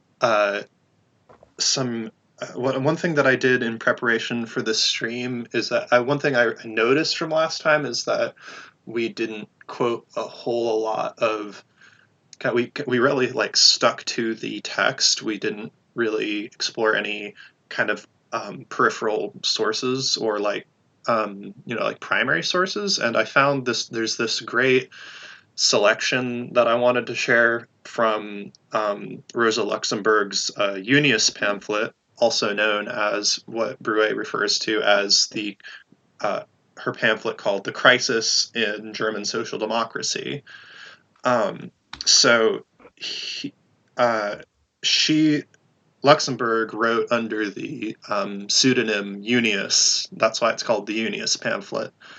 And this is a quote from the first chapter. She says, "And what did we in Germany experience when the great historical test came," in reference to the war credits vote. "The most precipitous fall, the most violent collapse. Nowhere has the organization of the proletariat been yoked so completely to the service of imperialism. Nowhere is the state of siege borne so docilely. Nowhere is the press so hobbled, public opinion so stifled, the economic and political class struggle of the working class so totally surrendered as in Germany. But German social democracy was not merely the strongest vanguard troop, it was the thinking head of the International. For this reason, we must begin the analysis, the self-examination process with its fall. It has the duty to begin the salvation of the international socialism. That means unsparing criticism of itself. None of the other parties, none of the other classes of bourgeois society may clearly look and openly into the mirror of their own errors, their own weaknesses, for the mirror reflects their historical limitations and the historical doom that awaits them. The working class can boldly look truth straight in the face, even the bitterest self-renunciation, for its weaknesses are only confusion. The strict law of history gives back its power, stands guarantee for its final victory. Unsparing self-criticism is not merely an essential for its existence, but the working class's supreme duty. On our ship, we have the most valuable treasures of mankind, and the proletariat is their ordained guardian. And while bourgeois society, shamed and dishonored by the bloody orgy, rushes headlong toward its doom, the international proletariat must and will gather up the golden treasure that, in a moment of weakness and confusion in the chaos of the world war, has allowed it to sink into the ground. So, yeah, she's just like, that I think really clarifies just how disheveled. I mean, she's, the absolute like treachery of the conservative elements in the party had done such a grand disservice to the cause of socialism.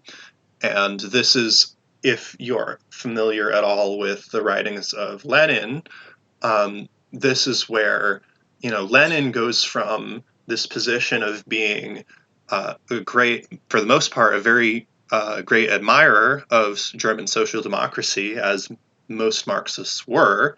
As we had kind of mentioned earlier, the Germans, right up until that point, very much being kind of the poster children of the Marxist social democratic movement. Mm-hmm. And it's really kind of in this period that Lenin finally starts to kind of go, wait a minute,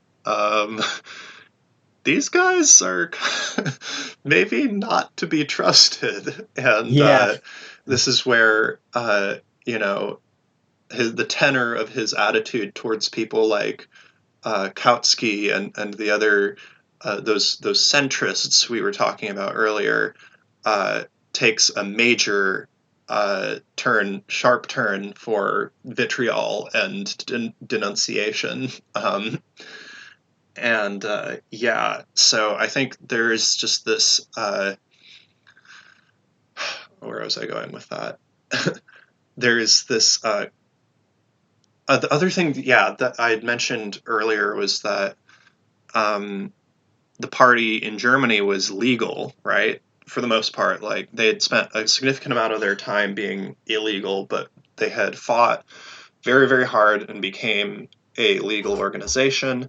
In contrast, the Russian Social Democratic Party, which was in many ways trying to model itself after the Germans because they'd been so successful, was having to do things pretty differently because they were not legal and they were not about to become legal anytime soon.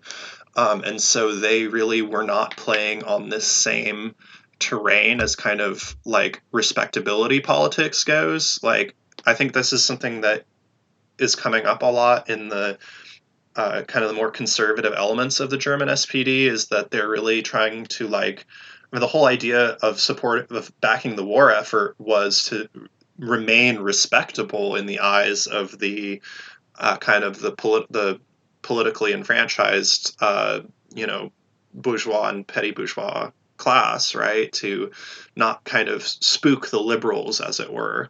But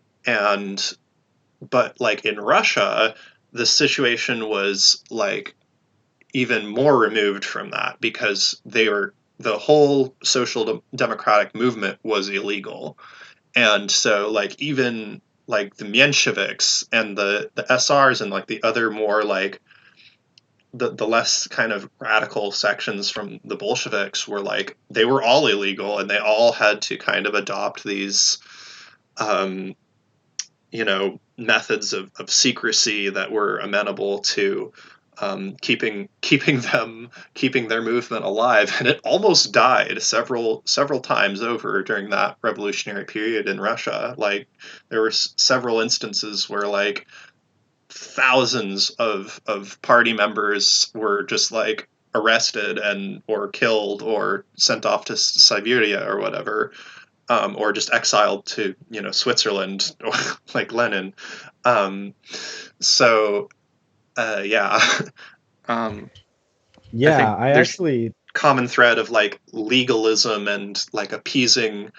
Like I think Simba, you actually brought this up, was like this whole idea of like kind of just coloring inside the lines to make sure that they kept their legal status as a party. And so if you wanted to interject, go ahead, please. I've been talking long enough. Oh no, I mean I was gonna say something only tangentially related, which was that basically like sometime earlier last year, China, one of the like SEOs of China released an anime about Karl Marx, and that wasn't very interesting, but it would be much more interesting if it was about Lenin, because Lenin Yeah. had involved with a bunch of like clandestine stuff, and like their party was illegal, and he was constantly like frying people and trying to stay away from the law, where Karl Marx didn't do as much of that stuff. But yeah, sorry. Totally unrelated. No, it's fine. I'd kind of said my piece for the moment, so I'm gonna leave it to my co-hosts here to keep the conversation moving. Okay. Plugging everybody. I'm putting plugs. If you want to follow our shits in chat, Plug. Heck yeah. Plug. One more plug. Last plug. Here it comes. Here we're going. We make good things you can follow and watch. Boom. There it is. Take it away, Simba. All right. Cool. Thank you. Yeah. So we actually, before talking, had a very like short, if you could call it, conversation, maybe like exchange or something, about how Lenin here, because of like how surprised everybody was about the decision to among the German Social Democratic Party to join World War One. Everybody was like so surprised by that like it seems like everybody here is very, very I guess you could say pessimistic about any notions of seeing socialism in their lifetime. But then in State and Revolution, obviously Lenin is very, very optimistic, and there's like a whole revolutionary fervor. Like the environment is ripe for it. And even Hungary, I think, has a failed communist revolution in 1917 before Russia did. So what happened in that time, since we did cover some of that stuff, to make people seem very pessimistic all of a sudden to optimistic within a period of years? Yeah, well, and I think this is definitely like a huge oversimplification, but like the war, Yeah. everybody fucking hated the Yeah. war. And I think most people, I mean, like I'm just kind of musing here. I'm gonna guess most people of those countries involved in the war weren't super jazzed about serving the, expansionist, imperialist machine. Even even if you could commit a certain number of people to getting involved. I mean, like, so I think it's really worth talking about kind of um, just that, like, we're talking about Germany and Russia, right? But like this is this is a crisis of the world system happening in this period. And so you have, as Kyle mentioned earlier, you have major strikes going on in the US. In 1919 you have the Seattle General Strike, which was, I believe, shipyard, Was that primarily by shipyard workers, but it obviously would go on to involve the workforce of the whole city. And it was partially in solidarity with the Russian Revolution, as they did not want U.S. Support going to the reaction there. Um, and in 1919, yes, we also have the beginning of the so-called I can't speak Italian. Biennio Rosso, the two red years in Italy, where you just have like factory occupations and like all this just incredible foment going on there. Um, and so like it's and yeah, like through all this time, there's just like a bunch of not just like strikes and like almost revolutions. Oh, Kyle, go for it. Oh, You're no, just no, I'm rearing to sorry. I didn't want to go. interrupt you. No, it's fine. No, like I was actually starting to just ramble because I was running out of things to pick at. Find But your yeah, exit. no, just basically my point being, this is like we have to really like contextualize this moment. Like I think this is I'm going to go back for a second and talk about what we were talking about earlier with historiography, which is like we're used to thinking about these historical trajectories in very kind of narrow linear ways, like the way that we in the US are taught about like the American story is very linear. Like first the colonies, then the revolution, then the this, then the that, and it all went marching along in this straight, orderly fashion, right? Um, and of course, nothing outside the U.S. exists ever. We don't need to talk about that, um, because the U.S. is the only country in the world.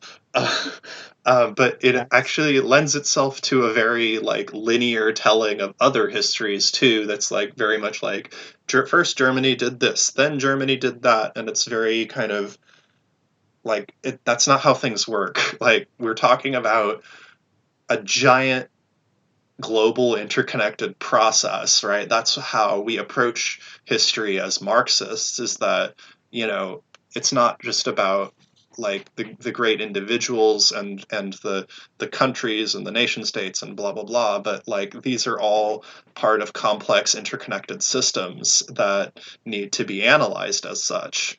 So yeah, Kyle, now you can go. Sorry. No, that sort of brings me to what I wanted to talk about.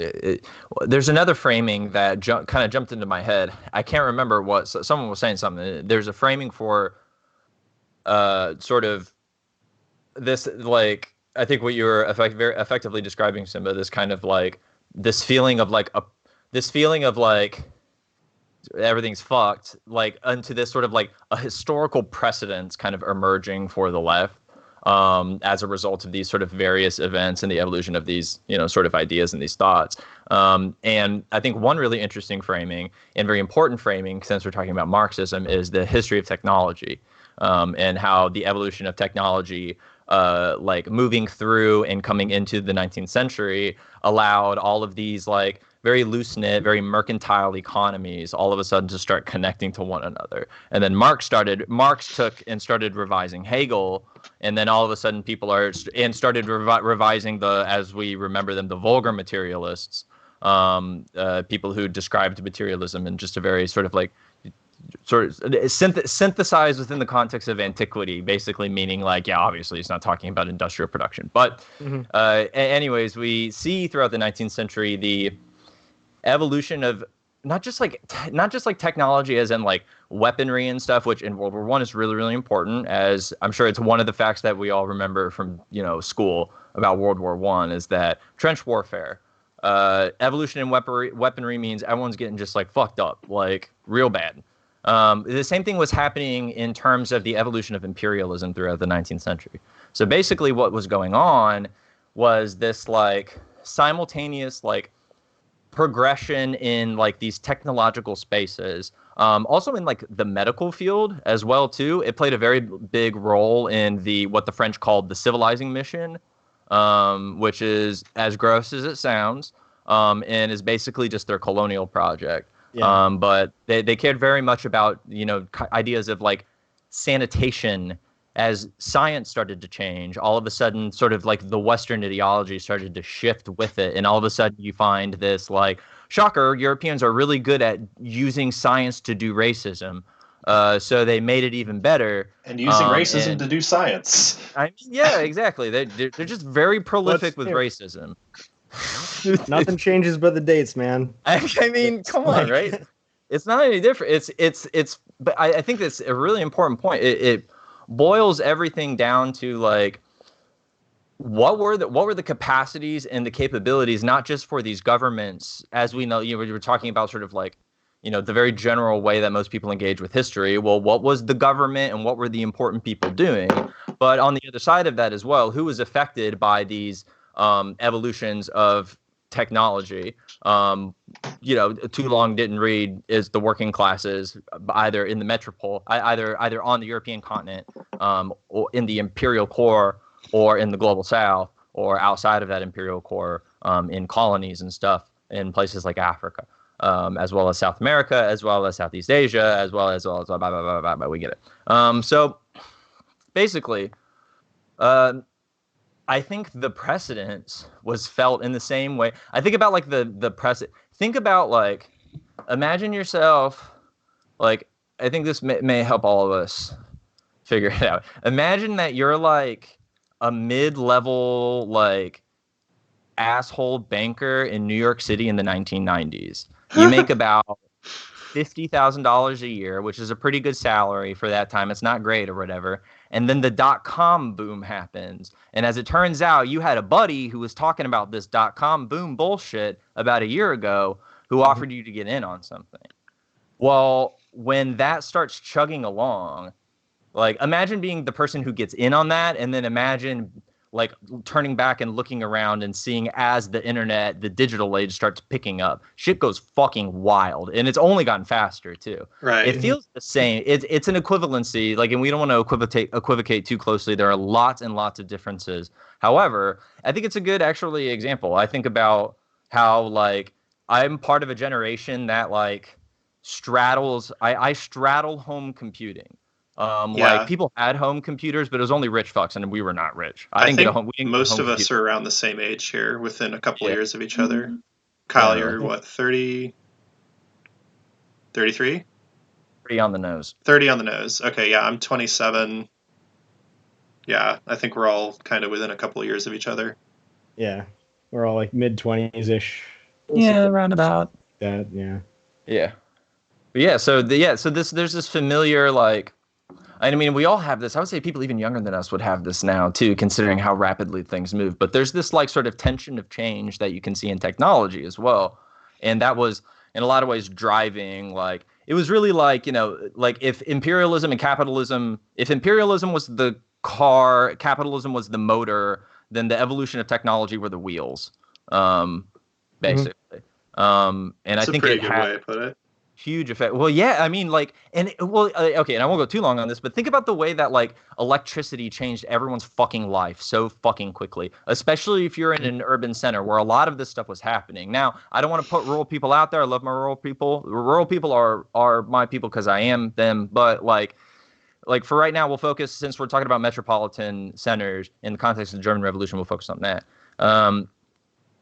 there's this amazing essay that I talk about all the time by the historian E.P. Thompson, big fan of his, that talks about the way that time has caused our perception of our workplaces, of capitalism, of the world around us to change. And a lot of that has happened by us keeping to the watch, for example. Also think about electricity and the ways in which workplace discipline has changed with the giant lurch forward that electricity brought. All of a sudden people started going at night. We socialize at night now. We didn't do that before. All of a sudden people are able to keep 9 to 5 hours as opposed to getting closer to when the sun gets up. And that changed the framing for class struggle too, because one of the slogans of the American labor movement at the end of the 19th century was 8 hours for work, 8 hours for rest, 8 hours for what we will.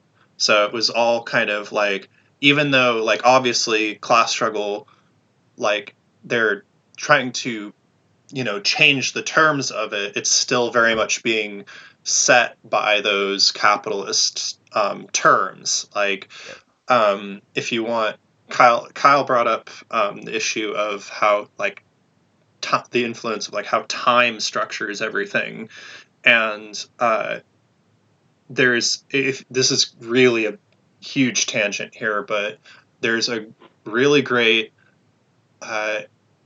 very difficult but very rewarding philosophical text by the late Marxist philosopher Moishe Postone called Time, Labor, and Social Domination, which, if you get nothing else from it, he does a really great examination of how time is the way that we conceptualize time in capitalism is very historically specific to us. The things abstract time, this idea that you can cut up hours, minutes, seconds into such precise and universal units was totally this is completely alien notion to people living outside of the capitalist framework. And he talks a lot about how that kind of developed historically, and I'm probably butchering his philosophical intricacies here, because I'm really not the right person to be interpreting Moishe Postone. But no, that was pretty good. Thanks, Kyle. Anyhow, I thought we've been kind of talking about some important things here, but I wanted to bring things back to the present a bit and kind of maybe talk about a little bit of what we think of how what we're reading applies to what's going on either now in the global environment, or maybe we're all based in the US here, maybe be a little bit more US centric, but that's probably a little bit inevitable considering how deep the US has its tentacles in every goddamn thing on the planet right now. So I thought I would maybe get that discussion started by talking about kind of that legalist, bureaucratic tendency forming around the kind of having that conservatizing effect on the party, and maybe we can talk about, at least here in the States, how we both have historical examples in our own history of kind of ossified old party structures, like the American Socialist Party, which I think Eugene Debs himself later left because of certain icky things that were going on there. And in our contemporary moment, I mean, I think there's less to talk about there just because our movement is so marginal right now, even though it's growing, right? I think probably we're in a place now in the US where at least now tens of thousands, or if maybe hundreds of thousands of people are now calling themselves socialists of some variety. But we're nowhere near in the kind of state that Germany was in this regard with having like a big developed working class institution. In fact, we're kind of in the space where we need that to happen. But like, I guess what I'm getting at is where to start this part of the discussion with is like, how can we kind of draw from this historical experience that the Germans had of, and especially, the complications of the labor aristocracy here. We are very familiar with the kind of influences of that in the United States with regards to things like whiteness and settler colonialism and so on. Right? We have to answer that very unique set of questions that are specific to the U.S. But like, I think that there's a bunch of stuff that we can learn from that kind of legalist approach that the kind of the conservative and reformist parts of the German party had, and how to maybe avoid such things, either through pushing the boundaries of legal practices here. I'm not saying anything about on the stream, but I don't want to get us kicked off of YouTube here. But we're all above board here. Yeah, we're all. Yeah. Nobody's advocating anything dangerous or illegal here. Certainly, no, never. Nope. But yeah, just I think that maybe gives us a place to start from if anyone wants to give their thoughts on that. I think that at some point, and this might be related, it might not be related. It's kind of like I don't know, just something I was thinking about. Like my notes are the most dense in chapter 4 because that's the one that I was summarizing this time, and I was thinking about like the right opposition, and I guess they didn't have the problem of like identity politics, quote unquote, at the time. But I'm not sure if you guys are familiar with Clara Sorrenti at all, maybe? I'm not personally. No. I've been kind of paying attention to that. Oh, is she the vaguely, Canadian woman or? Yeah. Okay. Yeah, I have not been following it, but I kind of just peripherally know what you're talking about.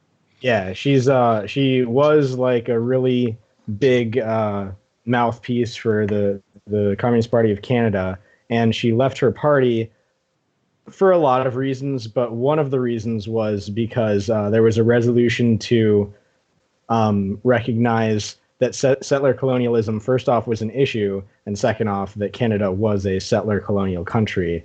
And many of right? Like, this isn't even something that should be debated. This is some basic 101 leftist shit. Right. And many of the members of her party were saying that settler colonialism is not a Marxist concept, so they shouldn't have to recognize it. They had a vote. Off. Right? They had a vote baloney. in the Communist Party, and the resolution did not pass. And she left her party because of that. And it's not that settler colonialism and the German Revolution have anything to do with each other necessarily, but the amount of surprise that there was even debate over that, and like that as like an analog for World War I, kind of like, yeah, I guess I would leave my party. Like there would have to be spelled with a C, right? Like a yeah. So I mean, actually, I think Simba, I wanted to maybe clarify what I meant by like the settler colonial comment that I made, which is that like Germany was not a settler colonial state, but it was an imperialist state, right? Yeah. Yeah. So that means, I mean, I guess what I was really getting at with that earlier was that we, like those of us who are living in settler colonial countries, are taking different historical class forces into account when we are making these assessments of what struggle looks like in our respective locales versus what it looked like in the European nations, which were not, they were imperial, certainly, yeah, but they were not like in themselves settler colonies, right? Right. course So yeah, so we're dealing with kind of a different constellation of problems to tease out, and I think that like when we are, again, this is what occurred to me reading a lot of Lenin and reading a lot of these documents that are talking about like the labor aristocracy in Germany and in the other imperial European countries at the time, which is that like like the whole like okay, and like again we bring this back because like Simba, you brought up so-called identity politics, but I think that that's really like that is a class issue here. Yes. It is 100% a class issue, because like you cannot disentangle like the labor aristocracy in the U.S. and Canada, for example, without talking about like whiteness and like how like if you go back to like let's rewind to like late 19th early 20th century, actually the first person who I have found who actually uses that phrase, the labor aristocracy, is Eugene Debs, talking about it way back in the 1880s. He's talking about the labor aristocracy here, talking about kind of the privileging of so-called skilled labor over unskilled labor. Like he's writing about like the railroad industry, and he's talking about like the highly paid like engineers and firemen and so on, as opposed to like the labor of the like, you know, the people laying the tracks and that sort of thing. That's not, if there's a criminal element, I am in it. A criminal element too. Yeah. So and like I guess like that's what I think is oftentimes kind of missing from our contemporary conversations around, you know, when we talk about and I think I guess when it does get talked about, I've noticed it gets brought up in this very like moralistic way, I guess is the right way to put it, instead of like coming at it from a place of like class analysis, or just like I don't know if that makes sense. This stuff is all kind of half formed in my brain right now, so I may be kind of I feel the same. but so like this issue of kind of the, and like I guess we run into it a lot when we talk about like, you know, Bernie bros and like you know, white Marxists, present company withstanding, like you know, this idea that like and I think that is what I think a big problem in the kind of both the history of the American socialist movement and in its contemporary incarnation, is this divide between like legalism and kind of coloring within the lines and, you know, saying, oh well, we can run progressive candidates in the Democratic Party and you know, gain some street cred or whatever, but like, and I think kind of the polar opposite, of course, is kind of the more anarchist approach, I guess, which is to say, you know, well, and this is actually something I happen to agree with very deeply, which is this idea that no, we really need to be building institutions outside of bourgeois democracy, particularly outside of bourgeois settler colonial democracy, because that's where the, you know, that's when we talk about like political franchise here, we're not just talking about like literally like legally who gets to vote and who doesn't get to vote, because like that's an issue unto itself, but like also political franchise in terms of like, when it comes time to mark the ballot, do you have somebody on there, a party or a person, who actually represents the interests of your people, your class? And the answer for most people living in settler colonial nations is no, right? Like, yeah, especially in the United States, our Overton window is like, it's right. like a hair thin, you know. And I think what we really are talking about when we talk about like the political franchise of like Democrats versus Republicans is like different kinds of basically white political ideologies. Like, I don't know if that framing makes sense, but like, I think, I don't know. I feel like I've been rambling at it for now, so I'm just gonna, I'm gonna trail Yeah. off. I'm going to trail like, off and let you guys hack at it while I No, collect myself. That wasn't a ramble. They're like, I think the like one of the sort of like additional threads to follow within that context is like, what is really like, what at the very least is like the material and social and cultural ceiling for working people within the context of bourgeois political parties. There's always a ceiling because they're bourgeois political parties. And we're talking about the United States right now. These are parties that like, and just very specific, just this is the brass tacks of it. Bourgeois political parties because they're corporate parties, they're private parties. These are not parties in which we have membership. We have membership in a local, it's just like the United States itself. We have membership in a local organization. That's where we can leverage the most power, but only if we are elected essentially to a delegation from that organization, then who elect two representatives who go and represent that portion of the party at a state convention. And then after that, they move from the state convention and they do the national thing. Now you can circumvent either one of those parties. You can go in certain orders. You can go around, but there is an extraordinarily like entangled apparatus of various components that are all set up like outside of the context of the working class. So I'm a real brass tacks person. I'm a bit of a realist when it comes to this kind of a thing. But if we're talking about big pictures in terms of like building capacity for revolutionary politics, then I think this is an important thing to bring up. What is the capacity of the working class to, increase its consciousness and then strike back from within the Democratic Party? Well, the way that I see it is that if or when, hopefully fingers crossed, something like that happens, the Democratic Party is going to get stomped over on the way toward that. So that very sort of simple principle says that, like, depending on however one feels about, electoral politics or bourgeois politics or whatever we want to call it, like, the path forward is not the Democratic Party. That's not it.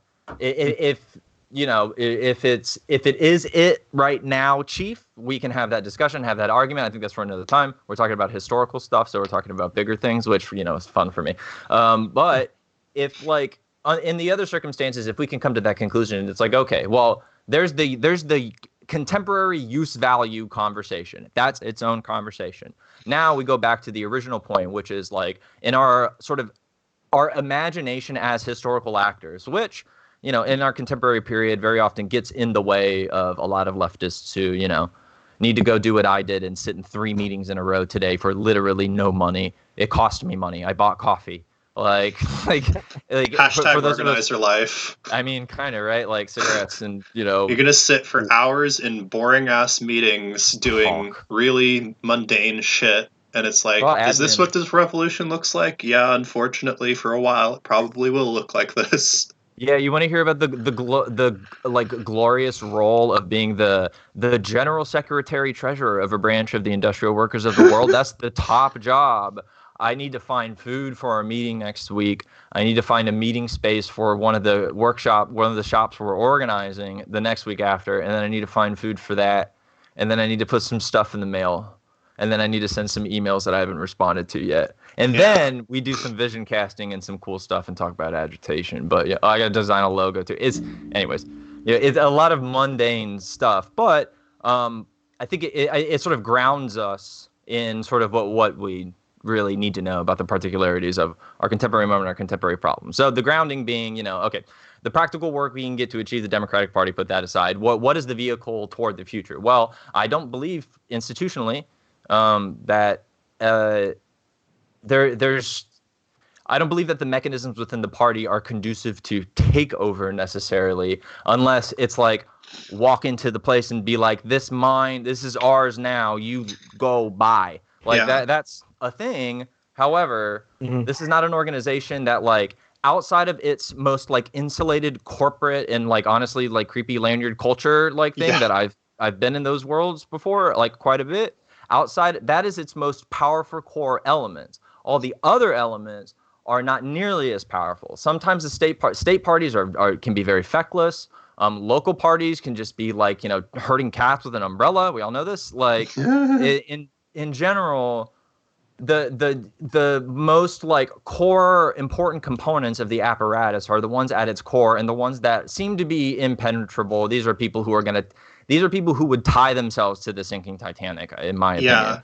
And they're the same like, kind of people who, like, they probably wouldn't say this out loud, of course, but, like, they're the kind of people who, like, if they're the people who, like, would rather see Trump win another term than let Bernie Sanders win the primary. yes, And, like, I think absolutely. that's, like, functionally what's going to happen if, like, in the unlikely event, and I do, like, honestly think it's pretty unlikely that Sanders will win the Democratic primary. Like, I don't want to put my chips on the table for what I think will or won't happen with that, because it's all pretty unpredictable.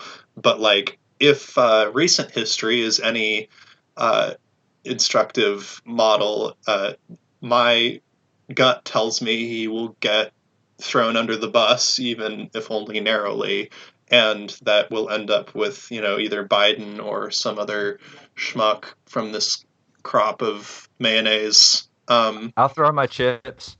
He's gonna win unless it gets to a second ballot at the convention, and then they're gonna fuck him over at the Yeah. the contested convention. But I'm gonna call it right now. Bernie Sanders is going to win Iowa, New Hampshire, definitely Nevada, maybe South Carolina too, and then California and 3 other states on Super Tuesday, and that's ball game. Anyways, All right. I'm one of Yeah. these fucking dork ass dumbasses who follows this shit like I sports sometimes. gotcha. I'm Anyway. just, like, really not confident with my like, I feel like I can make a half-informed guess, but, like, these are ultimately, processes that are really, they're not going to be fully transparent until kind of after they happen. I mean, And then and even then it's still a difficult thing to undertake. But anyhow, sorry, yeah, Izzy, do you have any thing you want to add to this?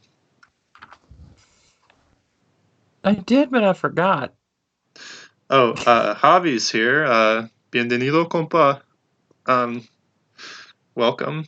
And yeah, we're talking about, for those of you who are just joining us now, we spent the first hour talking about the chapters 3 through 6 of The German Revolution by Pierre Broué, and we've been spending the last hour and 10 minutes now talking about kind of having a loose form discussion on kind of what we thought about the selection, and now we've been spending the last couple minutes on what we think the relevance is to, primarily the American political landscape right now, but obviously we can broaden the discussion to more international things if we feel like we have the wherewithal to do so. But I'll leave that to my co-hosts to kind of think on, if that's somewhere they want to take the conversation, or if somebody in the chat wants to suggest a direction to take that in. But I'm not dead set on anything myself. I think we've been having a very productive discussion that's been informative for all those involved. So, if I may be so bold as to make that a proclamation. well, I think what's most interesting that we found so far, I probably have about 10 minutes left for me, by the way, Okay. before I gotta give up the bedroom. Gotcha. What I find most interesting about this sort of like,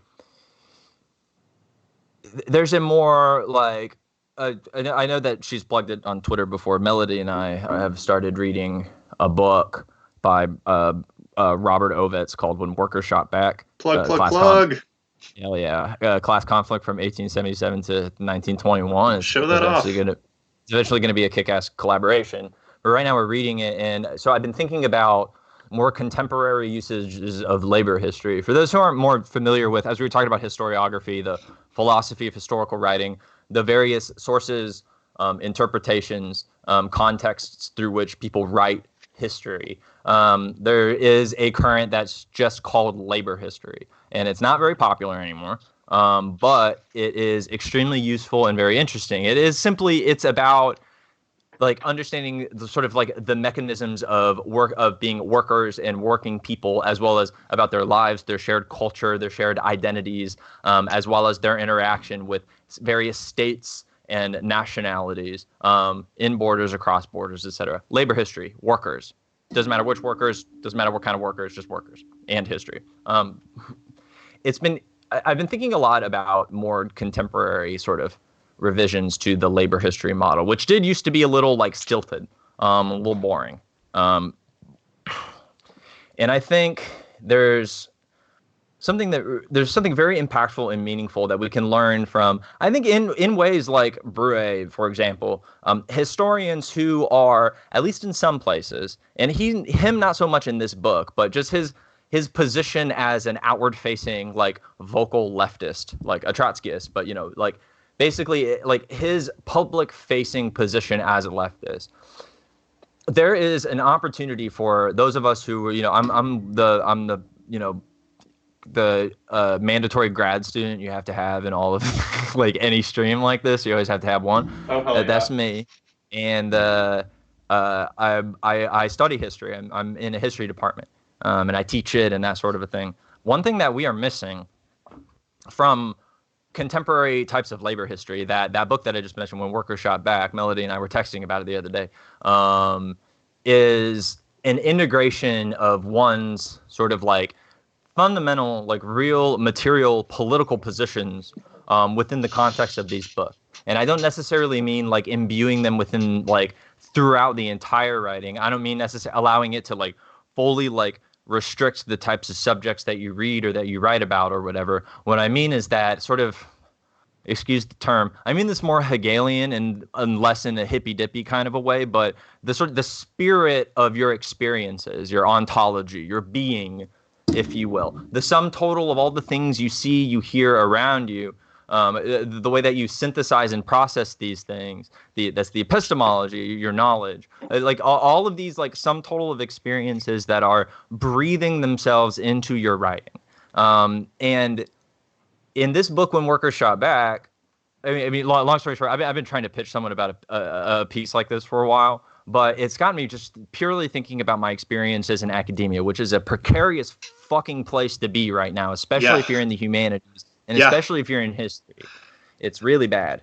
Or on my end, if you're trying to get into theoretical physics, like forget about it. Right. You won't get funding.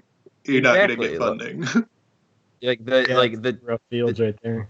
The adjunctification of the position of academia is like, it's already here. It's already happened. People are talking about it like an ongoing process. It's like, yeah, it's ongoing, but it already fucking happened. Y'all just weren't paying attention. We're all broke, and none of us get health insurance. Anyway, at the end of this book, he talks about essentially his experiences while writing it. His experiences while writing it were those of he has this big kick-ass book with this beautiful cover. It was published by Haymarket. I mean, isn't it gorgeous? Oh, it's so good. The problem is, it is really hard to do research when you're a precarious academic, and he's a lecturer, so he teaches a bunch of adjunct courses at several different universities where he lives. He takes time at the end of this to say, like, people who are writing books are, like, nowadays about history. Like, if you want something valuable about, like, the working class or whatever, well, it's going to be even harder to fucking get it, because I have so much difficulty putting together all of this stuff because of the level of precarity that I go through as someone who has literally like 10 years of training to do this. Anyways, I say all of this to mean that what is so important about even the discussions that we're having here within the context of the German Revolution is that we are sort of introducing to ourselves, to one another, and to everyone listening in chat, love y'all, that we have the tools to expand our imagination for the way that we engage with the world. We also have the tools to imagine the ways in which that we as working people can assert ourselves in our community and in our workplaces. It helps us realize that not only like there are some of us on the left who understand that we're historical agents. You know, I definitely understand that I have a bunch of old like left-wing ephemera from the 20th century I found on eBay, like periodically. Like I understand I am part of an evolving, changing current of left-wing thought that's existed throughout history, and that I can, you know, with other people, because I'm a working class person, I don't need money, I can assert myself and like, you know, change things and alter things and, you know, make shit happen. But that's the obtaining that imagination, and I think like contemporary critical theorists have really understood this, is so hard to do nowadays. Yeah. And the only way to do it when engaging with this like theoretical and these like, like giant thick books, is to make some attempt to like contextualize these things, not just within our contemporary period, but I even think, all to say, I think this historical context gives us tools, gives us ideas. It plants seeds in our head. It inspires us and motivates us. It brings new ideas. It brings us to push other people because we get excited. It's very important. Yeah. So I just wanted to interject real quick. Javi in the chat is saying, he says, bear with me, but say, as an approach, wouldn't it be nice to have a design focused on two vectors in which one of them is learning from what went wrong in past revolutions, and the second vector is learning how to conciliate all the good ideas we have for the next revolution? Yeah, Dialectic. Absolutely. I feel like that's what we are. I mean, I hope I'm kind of reading what you're saying correctly, Javi, but I think what we're really aiming to do with this stream, like the four of us are, all have slightly different, Marxist or anarchist tendencies, but like the whole purpose of this stream as like a pedagogical exercise, as like a way of teaching. That's again explaining our terms here. Pedagogy is just like a mode of teaching. How do you teach? But like this is what it is kind of experimentally, is to like, we're having this very contemporary look at a revolution that happened, a failed revolution that happened 100 years ago. And like specifically, as Simba brought up, I think earlier, or I think they brought it up in the previous stream, which is that, like, we are in the United States here, undergoing, parallel process where it's like, we're also a big, wealthy, industrialized country that is having a resurgence of kind of anti-capitalist, even if it's very primordial, very kind of gut reaction, kind of incoherent anti-capitalism, right? I think it's still like we're having to excavate both the history of the international socialist movement to do this, but like, and like you obviously, like, at the end of the day, I think, and this is what Kyle and I are going to be exploring in our exploration of that book, When Workers Shot Back, which is really centered on U.S. history, which is like we will be needing to look at our own history as a as a settler colonial nation, and how do we suss out all the very specific geographically and historically specific factors that will make revolution possible here. But I think that, like, looking at Germany and looking at what went wrong in the German Revolution, I think is really key to understanding both kind of the predicament that, the crisis that the failure of the German Revolution put the rest of the world socialist movement into at the time, but like also where we are now. Because, really, 100 years is nothing in historical time. Like, we think of it as being a very long time, but it's, really, like, I think of... Sorry, go ahead. So, sorry, I don't mean to cut you off. No, it's fine. I'll go time... on if you don't cut me off. I'll never shut up. Gotcha. All good. But yeah, my time unfortunately is being cut short. But I do want to say, please, yeah, get out what you need to get out before you have to leave. Then, please. Yeah. In reference to what you're saying, I agree. 100 yards is a long time for a British soldier. 100 years is a long time for an American. I don't know who said that quote, but somebody did, because England is small and 100 years is like nothing. But with that, catch me on my Twitter at @YoItSimba. And beyond that, thanks for having this conversation with me and sharing it with all you folks, everybody in the audience. Good to talk to you again, and I'll see you next time. Yeah, thanks for coming on. Have a great day, Simba. Bye, Simba. Bye. Bye. Okay, Kyle, I believe you said you also have to leave pretty soon, so I want to give you the chance to wrap up whatever kind of final thoughts that you have before we wrap up this stream. So Absolutely. please, and also Izzy, if you, how constrained is your time? I'm just wondering here. I've got maybe like 5-10 minutes. Okay. So I'm going to make an executive decision as the stream host here and say I'm going to give Izzy that time, Kyle, because we all been talking a lot, and I just want to make sure that Izzy, I want you to make yourself heard if you have something to say. So Right. Please. I remember last stream and earlier in this one, it was brought up that even then there's always going to be schisms in the left, right? And it just got me to thinking about how there's always like sniping going back and forth between different tendencies, namely over like what would normally be considered like an infinitesimal difference in an approach to something. Like sometimes it's like a huge difference. Like I can see like the majority anarchist opinions on Marxist-Leninism being grounded somewhat in principle and or mainly in principle, and yeah, I can understand that. But then again, like I don't know where I'm going with this. I really don't. I was. that's fine. No, you're making perfect sense. Yeah, but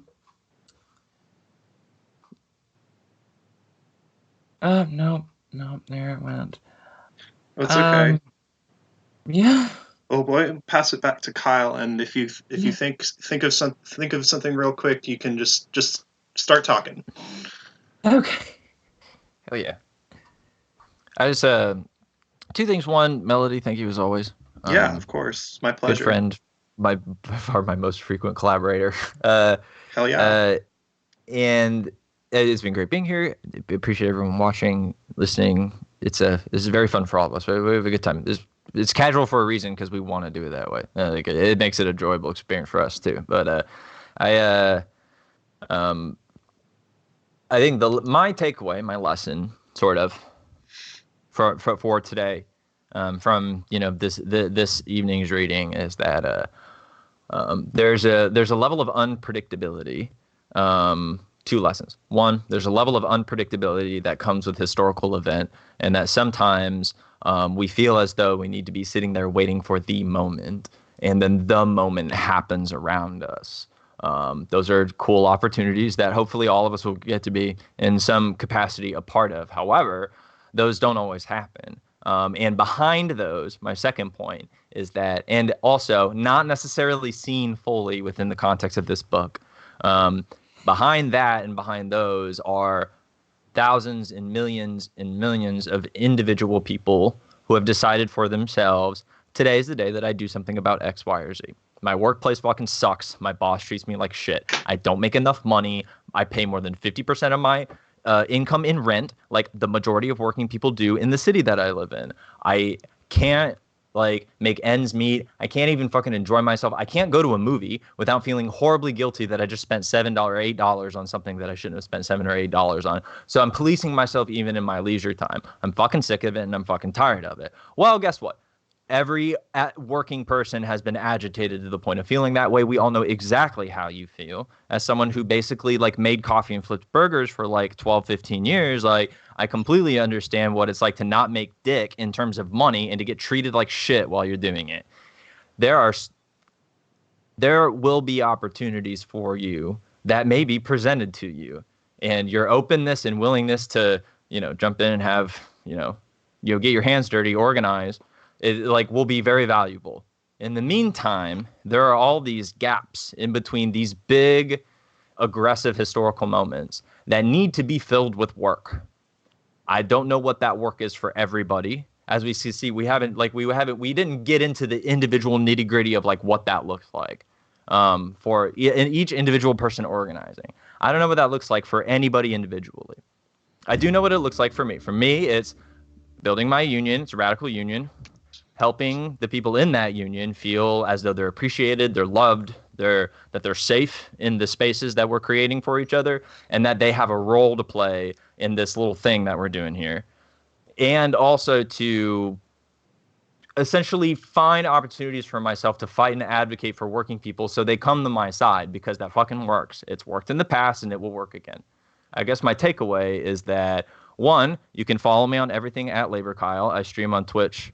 I have a YouTube channel where I talk about theory in video games. I made a video on Slavoj Zizek recently, talking about some of his sort of like ideas about ideology and capitalism. That's how you say his name. I've heard it said like thousands of different ways. Yeah. That's this way I've heard it pronounced, which I think is correct, is Slavoj Zizek. It's the French J sound. Okay. Basically. And like we have that same, like it's he's Slovene, and so I think it's the same sound that we have in Russian, which is like the ZH, the Zh, the Zh. Okay. Basically. If you ever see that Russian letter that looks like a little starfish, that's the sound it makes. I like starfish. Me too. I'm in Florida. I'll drop it in the chat because I'm funny. But yeah, anyone can follow me on anything. I'm at laborkyle on everything. Yeah. I like making videos about video games and Marxist theory. I also like playing games on Twitch and talking with friends. It's a very nice, inclusive place that's good for the queer folk. Yeah. I'm always on there too. I mean, that's what the stream's for. If my stream is for anything, it's for the queers of all colors and shapes and sizes, of all stripes and creeds, to collectively complain about everybody else. But then the second thing would be that don't be afraid of opportunities to organize. And when it doesn't work, you're not only not the first person for that to happen to, but the history of the left is organizing and things not working and us having to figure out what the fuck to do now. That's dialectics. Yeah, like learn, fall down, get up, do it again, do something slightly different. And I'm actually going to jump off. All right. Thanks for joining us, Kyle. And thanks so much for your hard work and doing our chapter summary. And we'll see you next time, or probably I'll see you sooner, because we're going to be working on that collaboration video on the Ovets book soon. And That's gonna be sick. I'll probably show up and haunt you on one of your streams again. Yes. So, you have to do it again. All right. Have a nice evening, Bye, Kyle. y'all. Nice to see y'all. All right. No, bye, Izzy. Bye, chat. Bye, Javi. All right, Izzy. Do you want to put a bow on this puppy, or do you have anything else to say? Or I'm just I'm not too terribly good live, but I do make videos where I yell at people and I yell at stuff and I just yell. They're good videos. And I'm gonna start doing more stuff. I promise. Like I've got a guitar and I've got like a notebook in there, and I've also got plans to acquire a GoPro for reasons. But yeah, I'm gonna start branching out instead of just trying to fight everybody. But yeah, you can find me over on YouTube at Izzy Does Everything. I'm at Izzy the Fox. There's underscores in there at on Twitter, and I don't use Instagram. I have one, but it's just where I put food.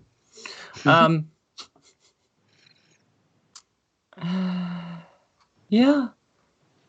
No, it's all right. If you've got things to do, I will let you go, and I will kind of wrap up this stream on my own and talk to our chat.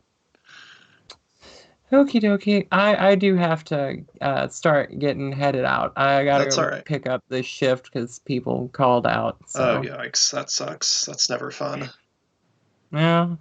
I gotta go deal with like the season finale of football tonight. So Oh gosh, are you working like fast food or? I work at a gas station. Oh, that's going to be a lot of fun for football, I'm sure. Yeah. All right. Well, good luck with that, comrade. Thank you. I'm going to. Solidarity forever. Indeed. All right. All right. Take care. Have a Bye. good evening. And chat. If you have anything to ask me, I will be here for a couple more minutes just to kind of just be a little personal and maybe answer any lingering questions you might have. Let me see. I'm going to switch back over to my waiting screen here. There we go. So yeah, I'm happy to stick around and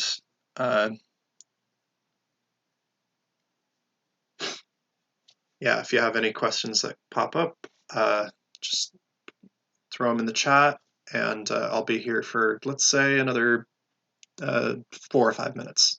So as long as I see a couple of viewers on there, I will keep talking, and I guess I can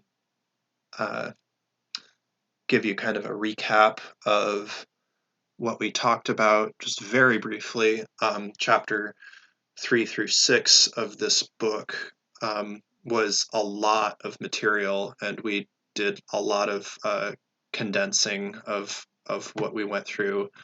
But so if you want a copy of this book, you can message any of us on Twitter, and we can hook you up with a copy.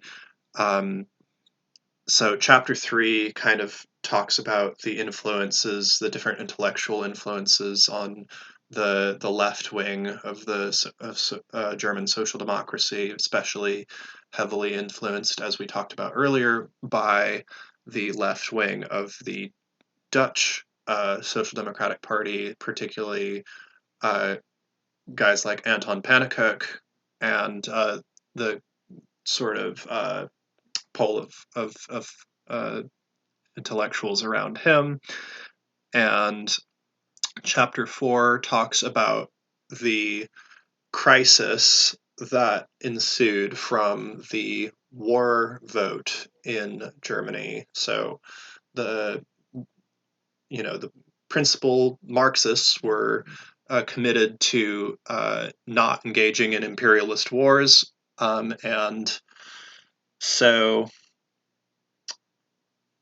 yeah, not the whole idea of going and dying and fighting and dying for your bourgeoisie was a bad idea, and they capitulated to that. So there was this big sense of betrayal there, and led to a bunch of schisms in the German party.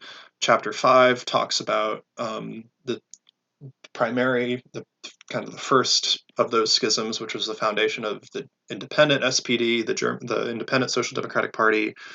And then chapter 6 talks about the kind of the beginnings of the revolutionary movement and how those things were starting to take shape with strikes and sailors organizing on their battleships and whatnot. So let's see, I'm going to look through the chat here. Sam says, great stream. The book seems really interesting. It very much is. Thank you for everyone who's joined us so far. Javi, yeah, to answer your question, World War One was like, I mean, again, like without being too reductionist here, like the issue of imperialism and war is really kind of at the heart of all of these major contradictions, and like the fact that the labor aristocracy and kind of the entrenched legalistic bureaucracy of the party had kind of had its interests entangled with German imperialism. I think that that's one of the big driving influences here, and Lenin points this out in Imperialism, the Highest Stage of Capitalism. I think he's making kind of oblique references to what happened in Germany. But I haven't read that book in a while, so it's going to take me. I may be horribly misquoting here, so don't hold me to that. Wobbly Joe says, would you be interested in discussing Kim Moody's article, The Rank and File Strategy, on stream? Absolutely. I would love to. Kim Moody is one of my biggest influences, actually. Our first stream that the four of us did together was on his book called On New Terrain. And I've really been wanting to read his newer book. Let me see if I can find what it's called real quick. It's another labor book. It's called Tramps and Trade Union Travelers, Internal Migration and Organized Labor in the Gilded Age of America, 1870 to 1900. And that just came out a couple months ago, actually. So that's, I might want to get talking about that. Let's see. Eve Coley says, thank you for the recap. I was busy tonight. A very interesting book, especially with DNC versus DSA right now.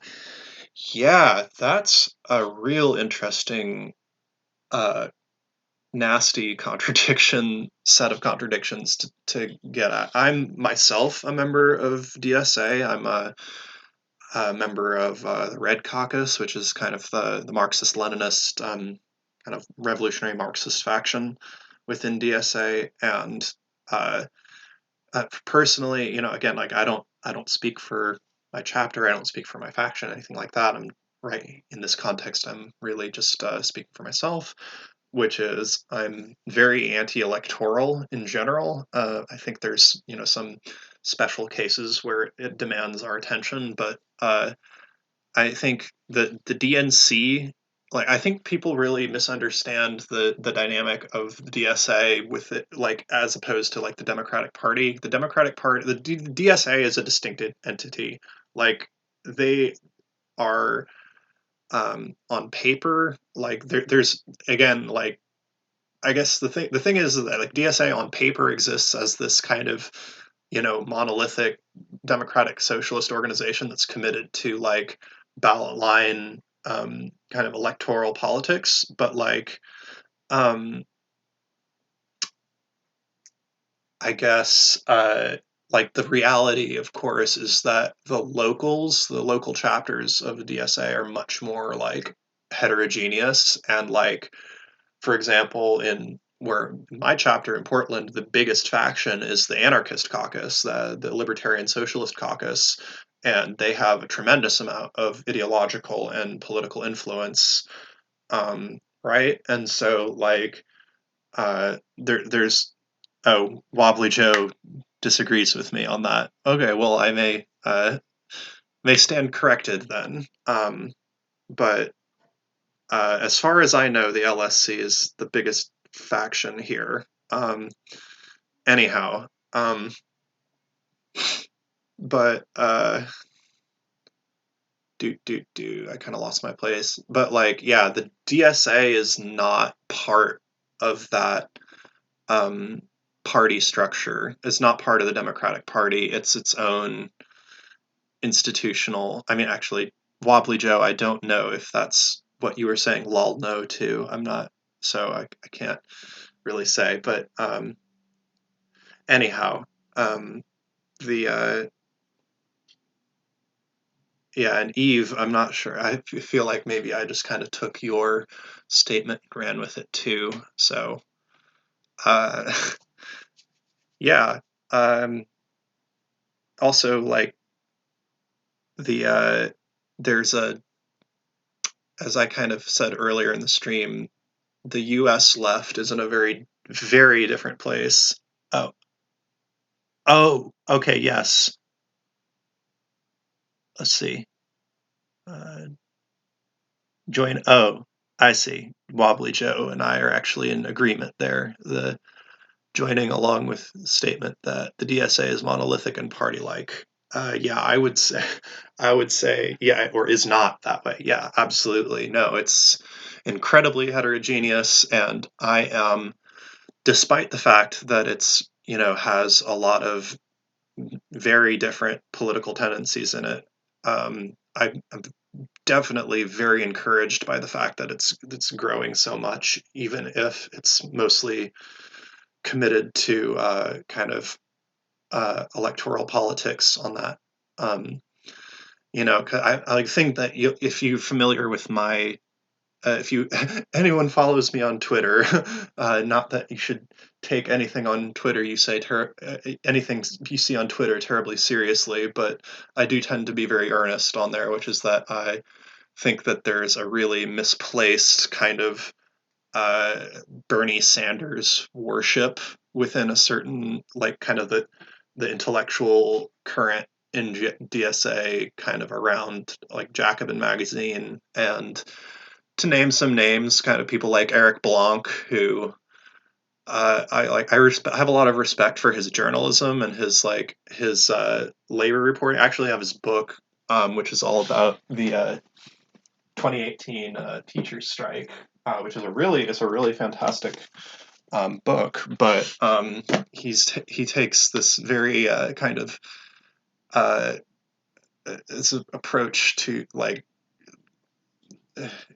which I can only really describe as just so saccharinely committed to Bernie Sanders and nothing else, it seems like. Eve says, I was thinking about how since DSA ain't electoral, I had heard that they're or Democrats, but the heterogeneity is. Yeah, and if you look at the history of the DSA and its foundation, it's very Michael Harrington, who was formerly kind of a Trotskyist back in the day, had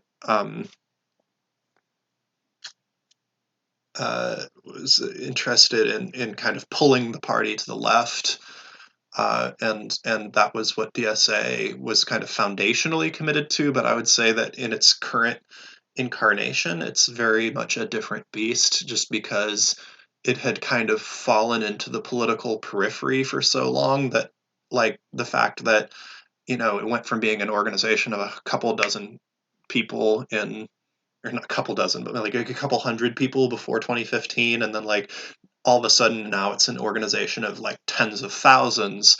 The political context is just so different than it was back in the 80s, I think, is when DSA was founded, that I think that conservatizing influence is much less impactful. Javi says electoral politics are about voting the lesser evils to aim at alleviating some pain from the dying structure of capitalism. I guess.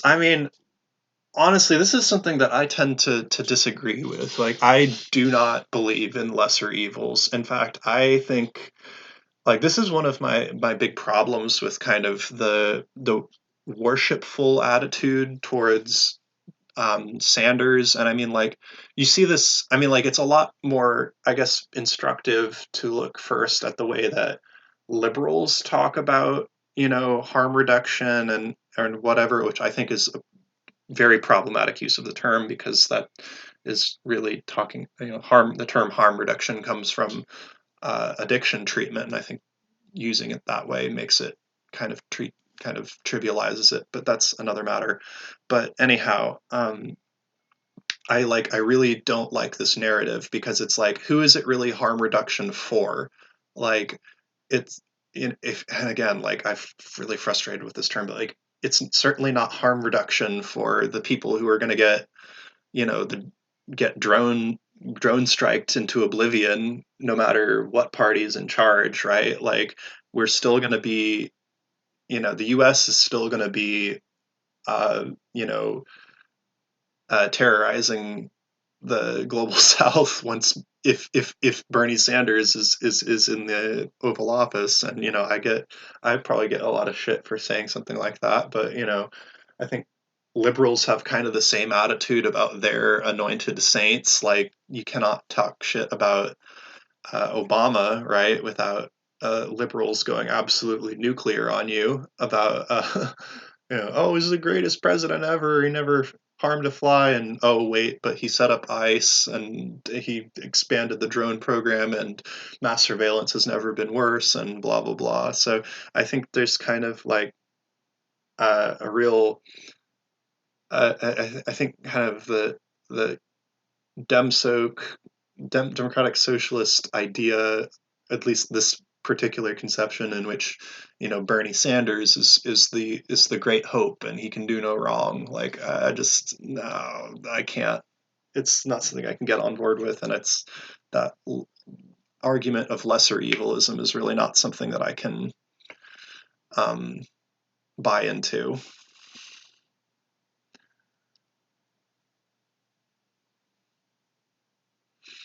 Let's see. I'm going to respond to a couple more things here, and then I'm going to pack it in because I'm nothing without my co-hosts here. Actually, it's not that. It's not that they keep me on topic. They keep me from rambling on for too long here. So I'm gonna answer the last couple questions and then call it a night.